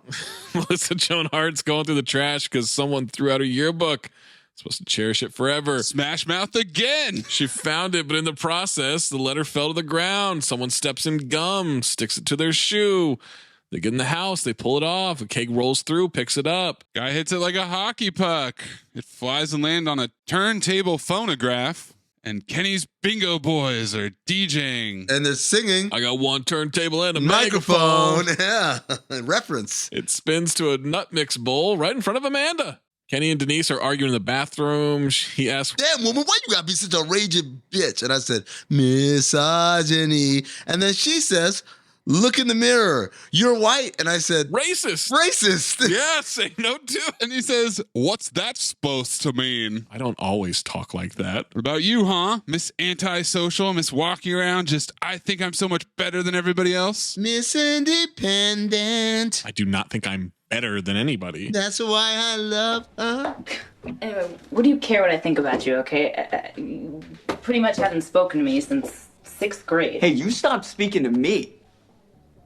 Okay, whatever. Damn, you got no... You have no idea what you're talking about. You don't even know me anymore. He used to play Miami Vice in her basement, sleep in her house, had to leave the hallway light on. He gave her a card every Valentine's Day. A bag of little hearts with the words on them. Kenny Fisher, who got too cool to hang out when they hit junior high because she was in the smart classes and her parents didn't make a lot of money and he needed to sit at the trendy table in the cafeteria. And this whole time, Seth Green, ass off. This whole movie. Rolling his eyes and shaking his head and kind of scoffing. Yep. Preston is talking to himself in the car at the football field, trying to figure out the signs given to him. It's not every day you hear Mandy on the radio. Hadn't heard it in 10 years. Cue the radio announcer saying it's Barry Manilow's birthday and they'll be playing Mandy every hour on the hour here at Mellow 103. We'll have the man-alo himself to answer questions live on the phone from his sold-out concert in Tokyo. And he gets himself to a payphone to try to call 20 CB. Cut to Amanda noticing the letter on the bowl. She opens it. She starts reading it. She can't believe it. Back to Preston at a payphone. It's busy. When's the last time you heard a busy signal, by the way? It's been a minute. 20 CB, that was before call waiting. An angel walks up to him. It's Dharma. Angel. In an angel costume. She needs to make one phone call as he's finally getting through on the phone. The other two phones are broken. Her car broke down. He gets to the call screener, and that's when she hangs up the phone. Why did you do that? Pushes him out. Dharma's eyebrows with a 20 CB. She shoots him a look as he's yelling at her. She's trying to order a cab. Dispatch asked her what she's wearing. I'm an angel. Gets out, goes, okay, I'm done now. He's going nuts, by the way. He is nuts. Incel. He slammed on the glass. Incel. He's a psycho. It's crazy. And I said, God damn, high school kids are dumb. Super dumb. You ruined my life. I'm like, come on, bro. You don't just hang up on somebody's call like that. I think my emergency is just a little bit larger than yours, Junior. How the hell do you know? This is officially the worst night of my entire life. Thank you very much.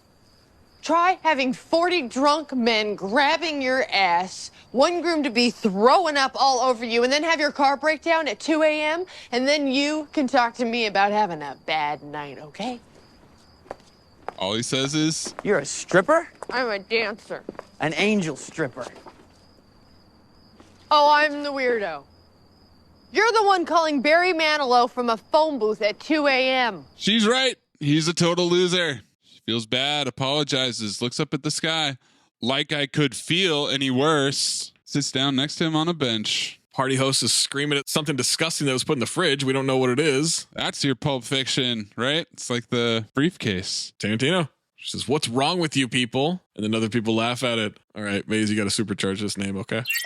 Amanda walks up to and asks if she knows who Preston Myers is. Oh, that's not What? nice, man. No, come on, man. What? That's all for her, by the way. This girl is great, man. Duh, he only sat right next to you in freshman English, but I guess you wouldn't remember that. I mean, why would Amanda Beckett pay attention to a unique spirit like Preston, or even a unique spirit like me, for instance? She's cutting the fuck out of these 6-pack plastic rings. Waving the scissors around threateningly. Maybe it's because she's just a little too busy ordering around her little conformist flock of sheep. Sheep! You are all sheep. Bah. Star Wars nerds are pretending to have a sword or a lightsaber fight. Sorry, I wrote a sword fight with flashlights. One cuts off the other's hand. No! And he shoves him. Cusack making a Star Wars nerd joke at my expense. He loses his flashlight. Hey, Luke doesn't push Vader. Well, he should have. I mean, the guy cut his hand off. Yeah, they're worried about it being too dark up on the roof. Back to Dharma and Preston. He says it's just like the Scott Baio thing. When I was 16, I had the biggest thing for Scott Baio. Oh, here we go. Triple reference coming up here. Scott Baio? This went back to the Happy Days years, not to mention Joni Loves Chachi. That's too. God, I hated her. Joni. You see, I always knew that somehow I'd meet him. You know, like if I wanted it bad enough, I could make it happen. And it did. Right after his first season of Charles in Charge, he was doing this mall tour. There's your triple reference. Whoa, mall tours, man. 20 CB. And he came here to our mall. It was like everything was finally falling into place, you know? Like it was, fate? Yeah! She keeps going. Starts talking about a red bandana that she wore. He walked by her. She froze and didn't say anything. What if she had? The thing is, you never know, you know? Like, had I at least maybe said something, you never know. But anyway, the point is, I totally realized, fate, it is fate, but it only takes you so far, because once you're there, it's up to you to make it happen. Don't you make the same mistake I did, okay? Because if you really want to be with him, then you get back on that phone and you call Barry Manilow and you tell him how you feel. No. Oh, no, I didn't want him. It's okay. I don't think it's weird. I mean, come on. Scott Baio. We all have our things. He's telling a child to go fuck Barry Manilow.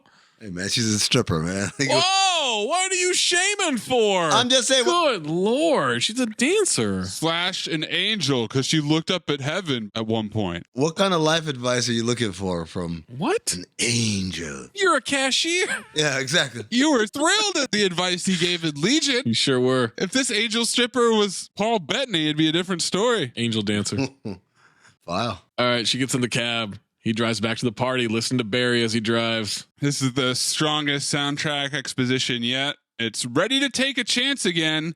Ready to put my love on the line with you. Back to the band fight. You are a no-talent, posturing little smurf. Really? That's not what your girlfriend said last night in your van. Giggity, giggity. Is that a reference? I'd never heard giggity before Family Guy. But Family Guy didn't come out until January 1999, and Can't Hardly Wait was released in June 1998, so this predates Family Guy. Donald rips his shirt. Brecken calls them amateurs and quits. Donald blames the other guy for not taking off the shirt. Blames the hat. My hat! This hat is not stupid.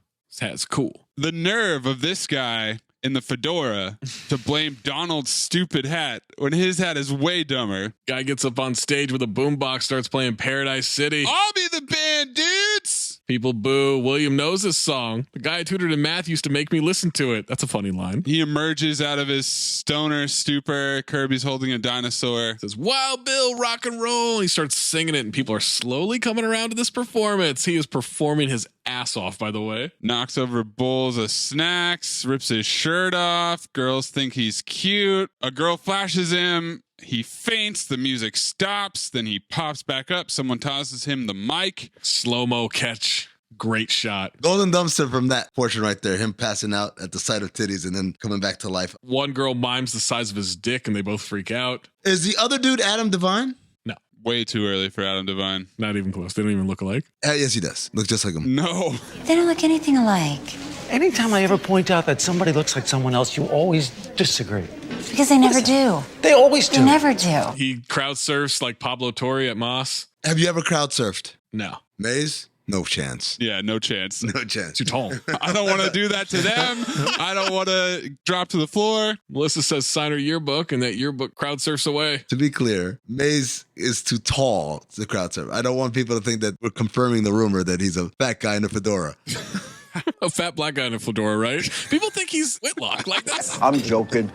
I'm joking. Meanwhile, the nerds are pretending their retainer is a warship. William makes out with two girls on stage as the song ends. Back to the bathroom. Kenny needs to pee. He's going to go regardless. Why is she such a bitch about this? For real, man. Wow. Misogyny. You're not going to go. I'm like, what's he supposed to do? So then he starts to act like he's pulling out his dick.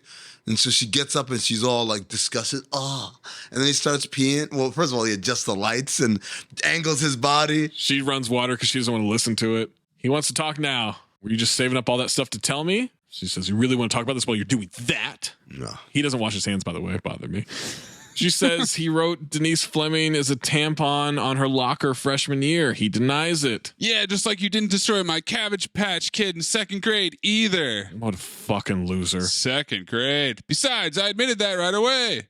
No, you didn't. When I picked her up, her head fell off. You started to cry. Kind of tipped me off. She's the worst. I did not cry. Much. He admits he told some guy to write it and he felt really bad after. Told Diana Yellen that he's a dendrophiliac. Someone who has sex with trees. They laugh. It's not funny. Girls fighting over William. He asked me to hold his laser pointer.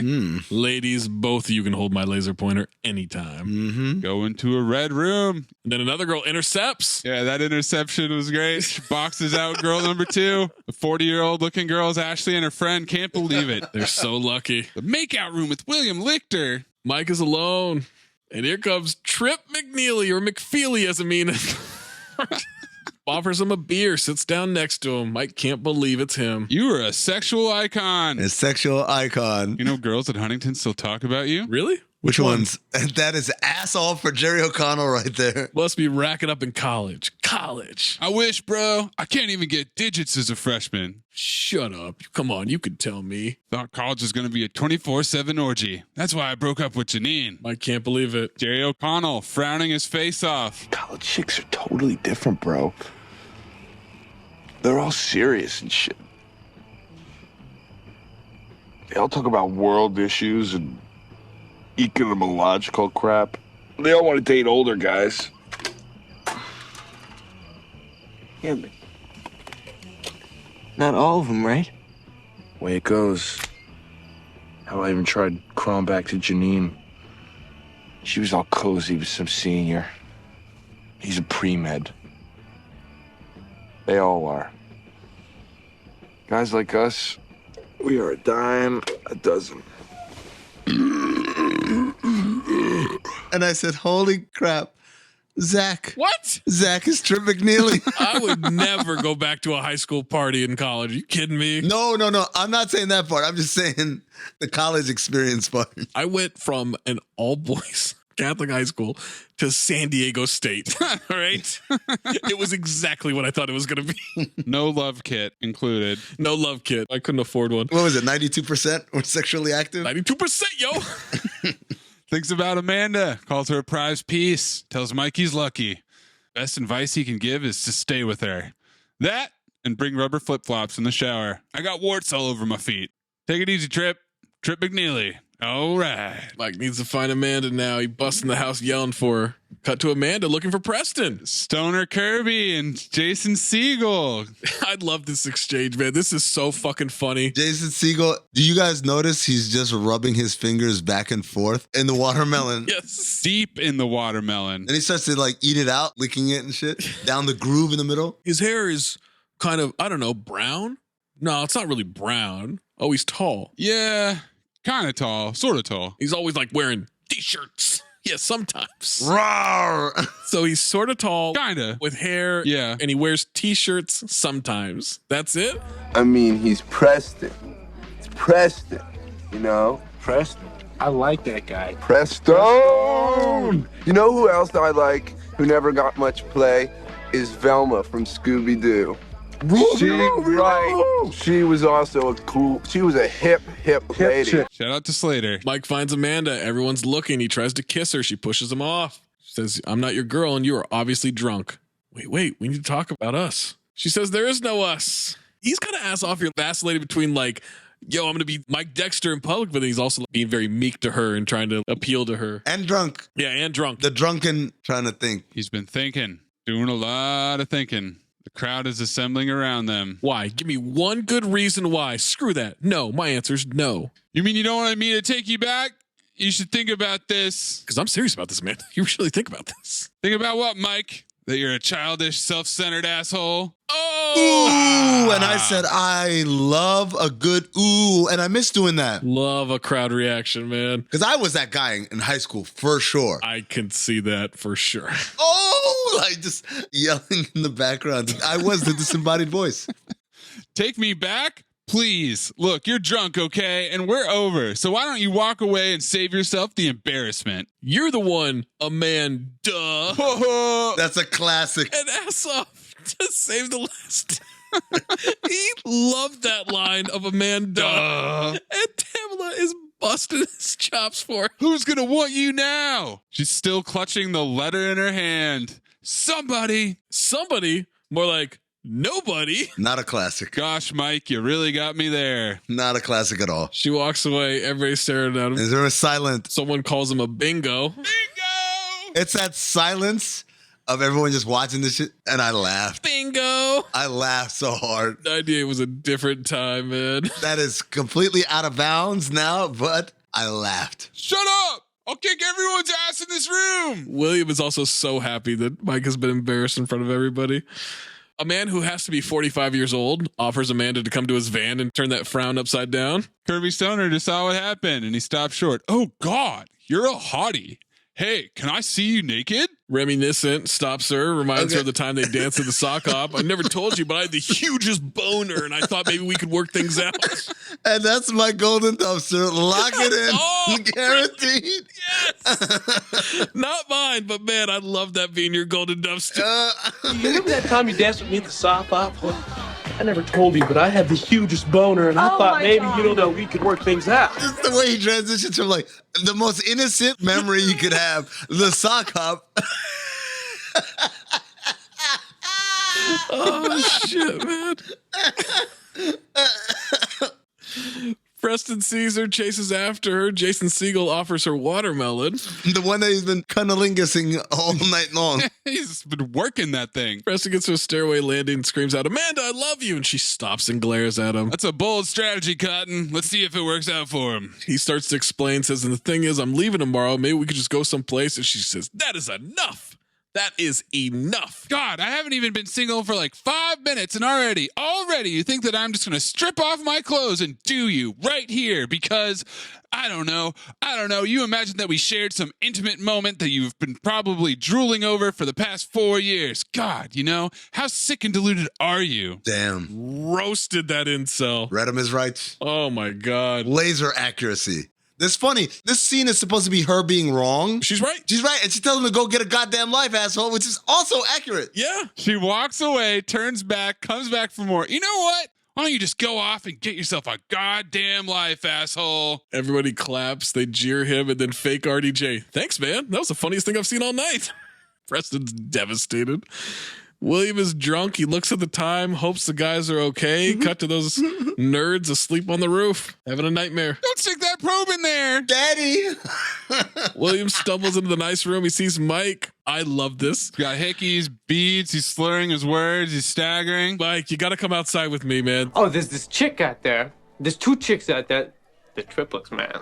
Huh? You're not going to believe what they're doing. Not because I made it up or anything, but because it is so unbelievable, man. You're coming out to the pool house with me because they told me that they want you to watch them, right? They want you to watch them. So we're going on. So come on, to the pool house. Come on. And Mike's crying up against the mantle, realizes he's a loser. Broke up with the hottest girl in school. My friends all sold me out, and someone in there called me a bingo. Why? He hugs William tightly and Boys to Men, I'll make love to you, plays. Back to the bathroom. Kenny and Denise are sitting next to each other, singing New Kids on the Block. Kenny used to like him. The acid wash jeans.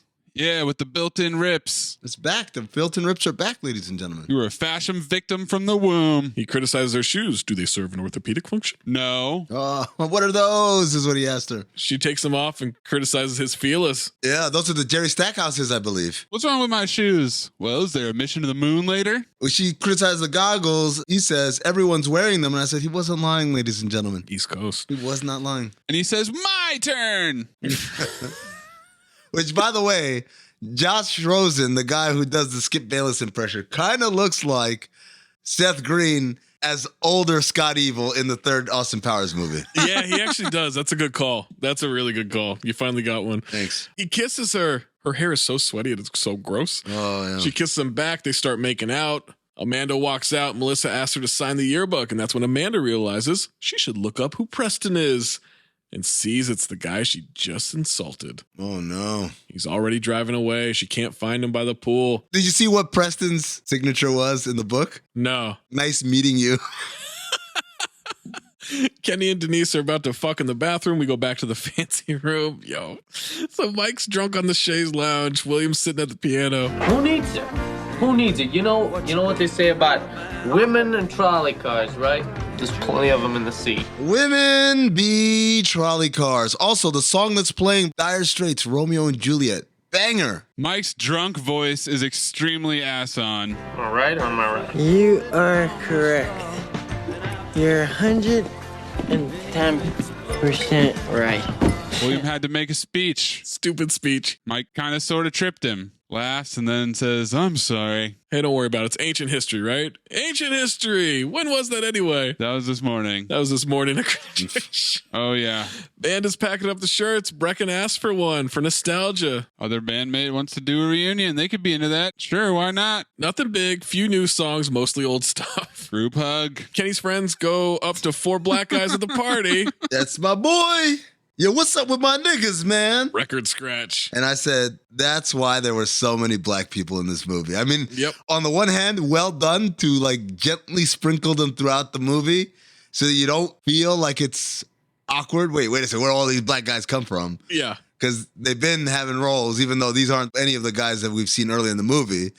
But that's when I realized there is almost zero diversity of any kind outside of the black guys in this movie and my man from Dead Presidents and the Asian girl who's going out with Jason. If you're the white guy delivering that line, you got to get it in one take, right?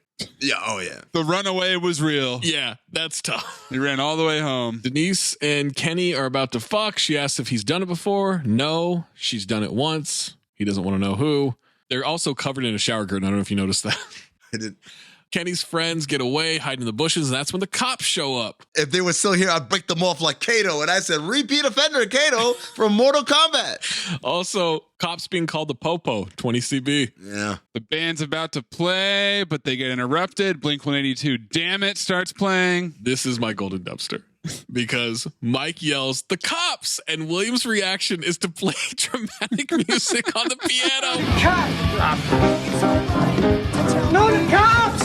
It is my favorite part of this movie. It's what I think of every fucking time. His reaction where he hears the cops and he's like, okay, I've got to play some music. It's so fucking funny to me. I will never get over that. The blonde jock leaves Jamie Presley. She's asleep on a chair. Melissa tries to get William to sign her yearbook. He tosses it into the pool. Mike grabs William to hide in the pool house. He realizes what's about to happen. The nerds pounce on him, chloroform, start taking off their clothes, compromising positions. There's a, what is that, like Hostess Snowball? Snowballs. They take a bite out of it, put on the nipples. The plan goes exceptionally well, and they don't realize that it's William because it's so dark. Until they find the flashlight. Yeah. Look at you, mister. I'm a big football jock. How do you like me now, buddy? Huh? And they snap a shit ton of Polaroids in the dark. Those aren't going to come out. Oh, yeah. Mace's expertise is back. Come on. No external light source? Shermanator steals a cop car. Count. Lighter fluid. 2-liter. Silver teapot. Love burger shirt. Cop car. Cop car is a step up in terms of... Oh my God, yeah. Jamie's still sleeping. Cop gets silly string in his eyes. Cops find Mike and William passed out. Including Poppy. Jesus, Cribs. Let's load these sickos into the wagon. Back to the bathroom. Denise and Kenny are stunned. They're awkward. She starts getting dressed. He does too. She starts saying it gets better. Next time I can go for longer. Yeah, how do you know it wasn't your fault? I mean, you said yourself, you know, you'd only done it, what, like one time before? I mean, what does that make you, some kind of expert? I never said I was an expert. I mean, because my shit could have been slamming with somebody else. My shit could have been slamming salmon with somebody else. What? Look, baby. I mean, it ain't your fault you like the flavor. You asshole. That's when the host walks in, wondering what the hell's going on in there. I just realized she has a tongue ring. The host? Yeah. Says, don't you even knock? I don't have to knock. This is my house. Tell her to fix the door. Lots of screaming. They leave. She chases him out, telling him what her problem is. Kenny's driving alongside Denise, who's walking. He gets out of the GMC. He apologizes. She accepts. She apologizes too. They kiss. William wakes up in jail. Poppy says his parents aren't here to take him home. Worried they're angry. Asks if his father has a weapon. Poppy says they're more worried about him than anything else. Because it's not your fault that, checks paperwork, Mike Dexter beat you up and forced you to drink alcohol until you passed out. It's the statement from the Dexter kid. Made you drink, took your clothes off. It's just funny that he finally came clean, you know? Poppy doesn't care. Whatever. Tells him to lay off the alcohol so his life doesn't go down the crapper. William hugs him, stumbles, can't find his balance. Montage time, I wondered? It wasn't. It was just Amanda's taking all of her pics off from her vanity. Preston can't sleep. That's it. Next morning, drives up to the drive-in food place. Can't believe Denise and Kenny are together and that they hooked up. They look back over their shoulder. Kenny's drinking a hot chocolate inside. He gets whipped cream all over his nose. He smiles and throws up 3 fingers. You guys a couple now? No, I don't know. Can I come to your wedding? Really should have taken it to the grave. She asks about Amanda. She calls him Press for short, which I hate. Hate that, yeah. He nods that he talked to her, then shakes his head. She's sad for him. He's okay. Weren't meant to be, which sucks. It's over. It's done. Maybe there isn't such a thing as fate. Maybe it's all bullshit. He feels like he was a hero's trial. Fucking narcissistic incel villain. Something to make me come out a better person. Oh my God. Would have been cool to make out with her though. Same note too. Horny. Says, would you make out with me? She pushes him, says to call him when he gets there. They hug. She believes in fate, just works in fucked up ways sometimes. He says, especially in your case. And he gets in the car and says, peace out, G. He drives away. She kicks his car. Melissa and Reminiscent are in the diner fixing the yearbook. Yeah. Memories are all we have. They hold hands. That's what I've been saying. Mike's eating with his friends. Tonight he'll be at a bar with chicks all over him. They'll be stuck with their lame-ass girlfriends. Freddie is holding a massive bite of food up to his face and pretending to nibble on it the entire time.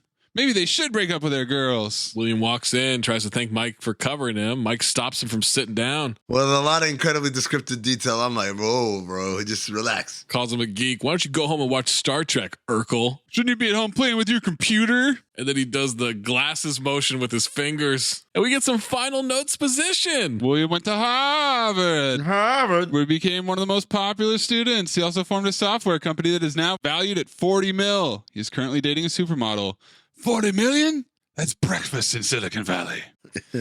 I said he founded the Facebook and also 40 million 20 CB because they could not imagine where this shit was going.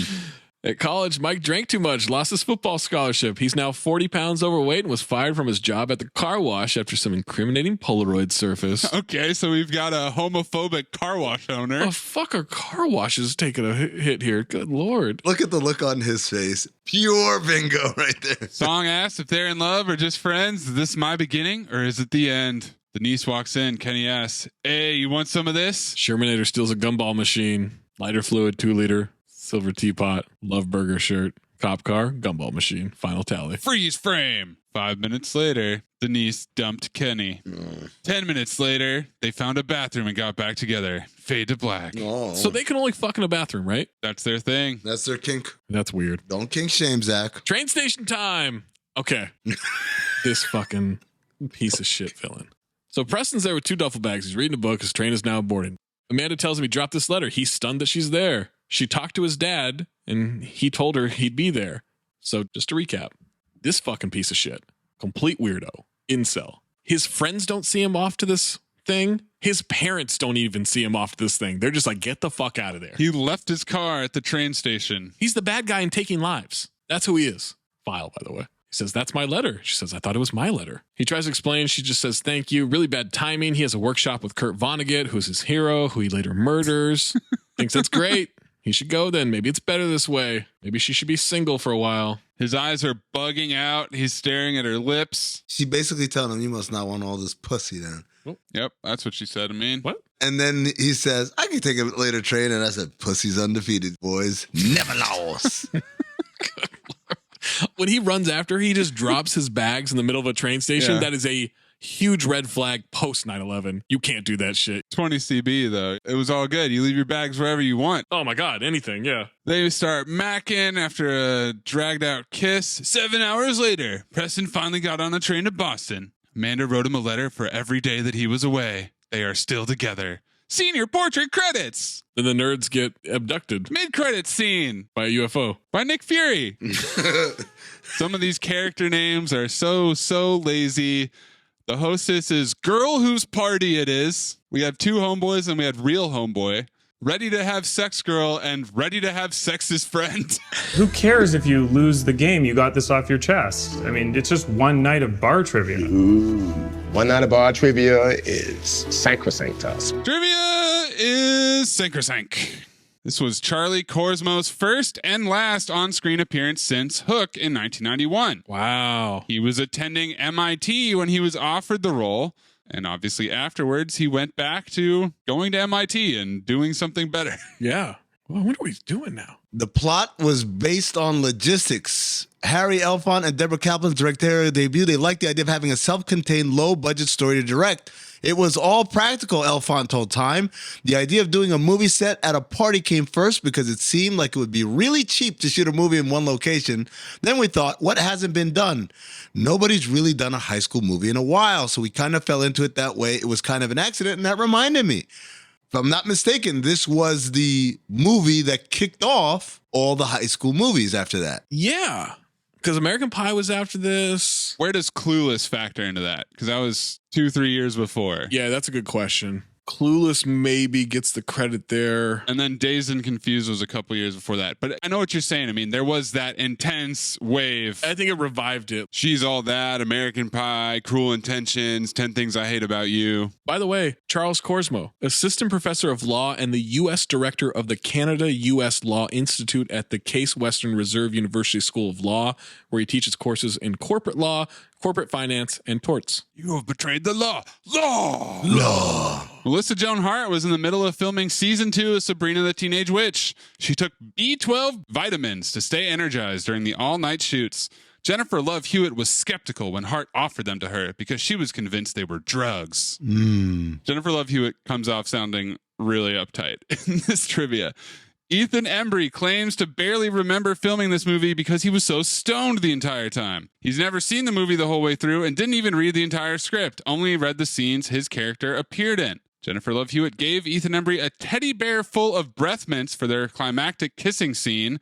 He says everyone on set knew he spent most of his time smoking pot in his trailer, and she wasn't too keen on kissing Embry, who described himself as a skunk-scented chimney. Oh, wow. The title is a reference to the song Can't Hardly Wait by the seminal 80s rock band, The Replacements. Which we didn't mention they did play it towards the end, and it was they said it. Yeah. William Lichter was supposed to take a shot of tequila, but to maintain the PG-13 rating, they had to digitally replace the tequila glass with a lemon in post-production, and that is why this is the #1 high school movie of the citrus community.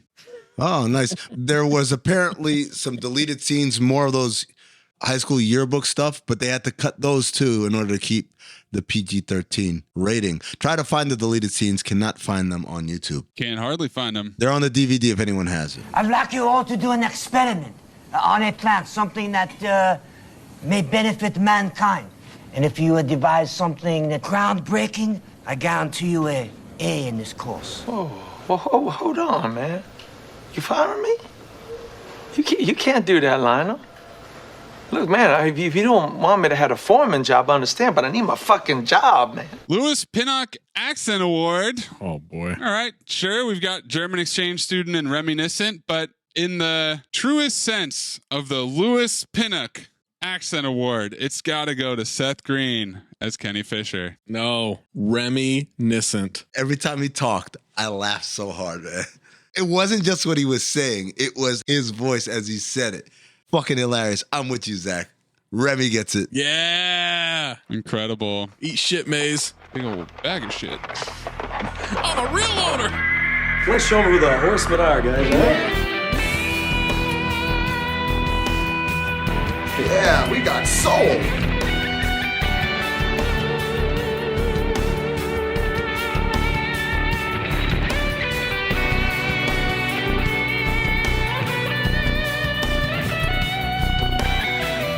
Five Horsemen. Soundtrack exposition.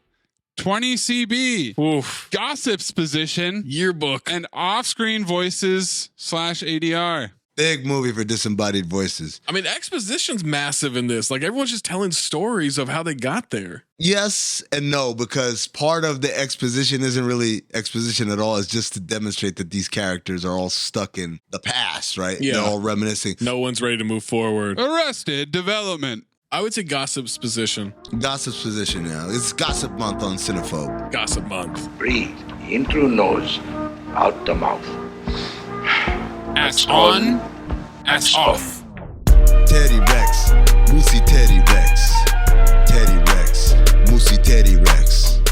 Ass on, fuck it, ass off. Ass on, fuck it, ass off.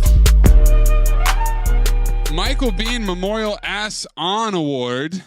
I had The Shermanator. Whoa. No. What? Jennifer Love Hewitt as Amanda. No. Peter Facinelli as Mike Dexter when he was drunk. Drunk Dexter, yeah. Okay. I could see that. I got Denise, man. Denise had a lot of ass-on moments for me. So Mean wants to give it to a woman again. Maze want to give it to Jennifer Love Hewitt. Oh, yeah, I don't agree with that. She was awesome. She was awesome? She's amazing. Oh, she's amazing. She was awesome. She's amazing. She's amazing. Incredible. Lauren Ambrose actually acted, so. I'm in love with her. Her and Tamala Jones. Oh, my God. She was so ass off. Yep. Jamie Presley. Jamie Presley was amazing, too. Okay. Mm-hmm. Sensing a trend here. Freddie's girlfriend, too. Also, what's her name? Selma Blair, too. She was pretty good. I like the way she licked her lips. Did she? She did. Trust me. What? I got a note here. Zach, who's ass on for you? I would go with drunk Mike Dexter. I think it's Denise, but I guess he was great drunk when he was talking to Amanda. That's a good point. So here's the thing. Is Denise's role to be the worst or to be an endearing character at some point? Because if it's to be the worst, I think she's ass off. If it's to be endearing at some point, I would go with her if that's the case. She's supposed to be the real one. Like everyone else is fake and she's a real one. I'm like, fuck that shit, man. Yeah. You know what? I'll say Denise. She's the worst. Carl Weathers Memorial Ass Off Award. Reminiscent. Jenna Elfman is the angel stripper. Oh, fantastic. Freddie. Fantastic. One of Mike Dexter's boys. Jerry O'Connell was great in his one scene. Fantastic. Which ones? But Seth Green is Kenny Fisher. Gotta be him. Yeah. Look, I think Charlie Korsmos. Yes. He's great in this movie. But yeah, I think it's Seth Green. Seth Green, his reactions are perfect. His nonverbal reactions are perfect in this movie. The way he shifts gears mid-lines. It is Seth Green, but I just want to give recognition to some other nominees. Ass off the banana, the girl who's high looking at the banana. Ass off for Ashley, telling the Chester Cheetah story. Ass off for the German exchange student. Chester Cheetah. Saying cheetah. Rawr. Goodbye, Chester. Ass off for Reminiscent. Ass off for Charlie Cosmo. I can't feel my legs. I have no legs. Ass off for the stoner realizing the stars might just be God's salt. Ass off for the sheep girl. Bah. Oh, yeah. She's great. Ass off Jerry O'Connell saying, which ones? Some of these just sound like golden dumpsters. I gotta be honest. Yeah, man. All right. Yeah. No, but it's how they do it. How they do it is what I'm recognizing. Because everybody gets one scene. Yo, it was a great performance around the horn for everyone except for Denise. Oh, pardon the interruption. You're good at keeping secrets? Absolutely. Because I've got a present for you. Secret present outside by the dumpster. Is it a baseball mitt? To fit you like a baseball mitt, like a glove. I hope. Golden Dumpster nominees. You guys already locked yours in. So I'm kind of torn here. 92%, yo. Yeah, I mean, the whole Kenny introduction scene. That mini mart scene. That's like the poker scene of this movie. Yeah. Just wall-to-wall hits and that. Golden Dumpster. The whole convo about who names a dog Amanda. Hey, yo, white boy, you better check yourself from the other white boys.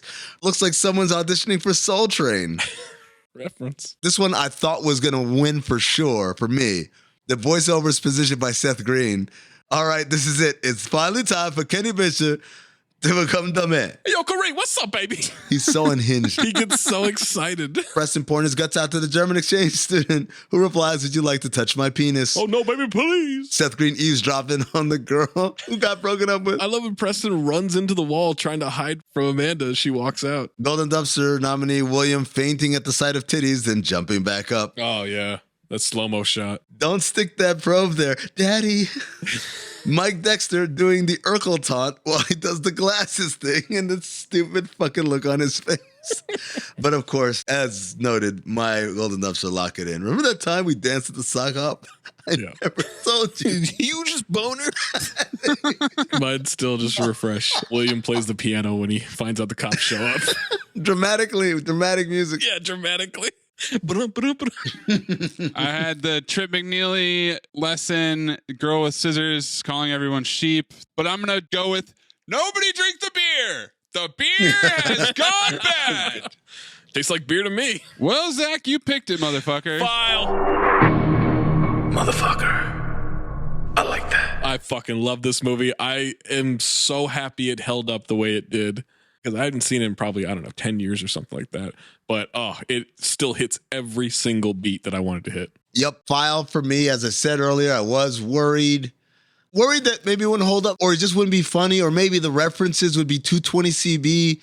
You know, sometimes we watch these movies and some of the younger viewers, listeners, I feel like are like, it didn't do it for me. This one, it is as pristine today as it was back then. There are a couple of bingo words in there that, emblematic of the time, but overall, really funny. And I feel like it has a good heart. This movie had a good heart, man. It just wanted to be fun and light and not overly serious, overly dramatic or whatever. Pretty much the only serious person in this movie is Jennifer Love Hewitt. Everyone else gets to have a turn of just being absolutely ridiculous at one point or another. Maze? It definitely felt dated. It really felt like firmly 20 CB mid-90s. How does that surprise you, Amin? What? Yeah, I don't know why you're reacting that way. You just said the same thing. I'm not even saying it in a bad way. I was actually picking up what you said. I wasn't no-butting you. I was agreeing with you that it felt dated. He's so against the yes and that it just surprises him. No, I didn't say it was dated. I said it holds up remarkably. Like, it doesn't feel like it's stuck. Like, there wasn't a lot of 20 CB to it. There's a couple of things here and there, but for the most part, I feel like these jokes all apply. It's littered with 20 CP. We talked about it throughout the whole fucking show. Like what? All the references, all the clothes, like everything. But I guess. As Zach pointed out, Preston's got some issues, man. Oh my God. Psychopath. I really wish that this wasn't a story centered around him giving a creepy letter to his crush. A letter's been written for 4 years. Who he's never talked to. Didn't even know existed. I wish it was more of an ensemble. This doesn't crack the top level high school movies for me, and I don't think I saw it until the last 5 to 7 years. So I didn't watch it at the time. That's why. It's still very enjoyable. And Seth Green, this is an all-time performance. So it's going to be a file. Sweep it, boys. Wow. Make sure you send us your Lewis Pinnock Award, your 5 Horsemen, Ass On, Ass Off, Golden Dumpster, and Phobe or File at Talk Hoops, at Darth Amin, at Corn Puzzle, at Levitard Show. Baby. I just need us to do a movie where the audience review is 92% now. Oh, yeah. I just gotta find that. 92%, yo! 92%, yo! Next time we make love, you introduce me to Jade.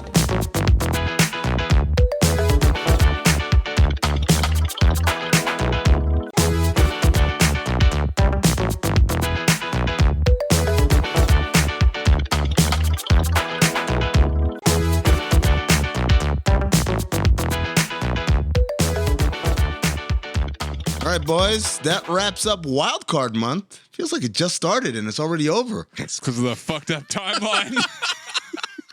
Can't wait for you to spoil the rest of the picks on Levitard for this month. For the last movie of Wildcard Month, this might be a repeat offender for some people. If you've been with us for a while and you were a Patreon member back when we were on Count the Dings, you'll remember the special edition New Year's movie, 200 Cigarettes. Ooh. Starring Was Dave Chappelle in that? He was. Yeah, I wouldn't say it was starring Dave Chappelle, but yeah, Dave Chappelle's in it. Ben Affleck's in it. Paul Rudd. Any women in this movie? Christina Ricci. Kate Hudson. Courtney Love. Janine Garofalo. It's a banger of an episode, if I remember correctly. It's a really good episode, yeah. And it's a New Year's movie. So happy New Year's, folks. And if you're complaining like, oh, I thought I was going to get something new, what can they do, Zach? If you're upset, here's what you do. You're going to go to the Apple Podcast app. You're going to leave a review. It's going to be a 5-star review. We won't read 1-star reviews. We won't read 2-star reviews. 3-star, 4-star reviews. We're not reading those either. It's a 5-star review in which you complain about us making this decision, but make sure you do that. Even if you've already left a review, update it. Complain with another 5-star review. That actually helps us. This podcast that you love so much, you're complaining that we're moving a former Patreon exclusive episode into the main feed from Meadowlark Media. Or you can that too. Oh, well, supercharge that. Can't say that. No, as much as you do, you can't say that.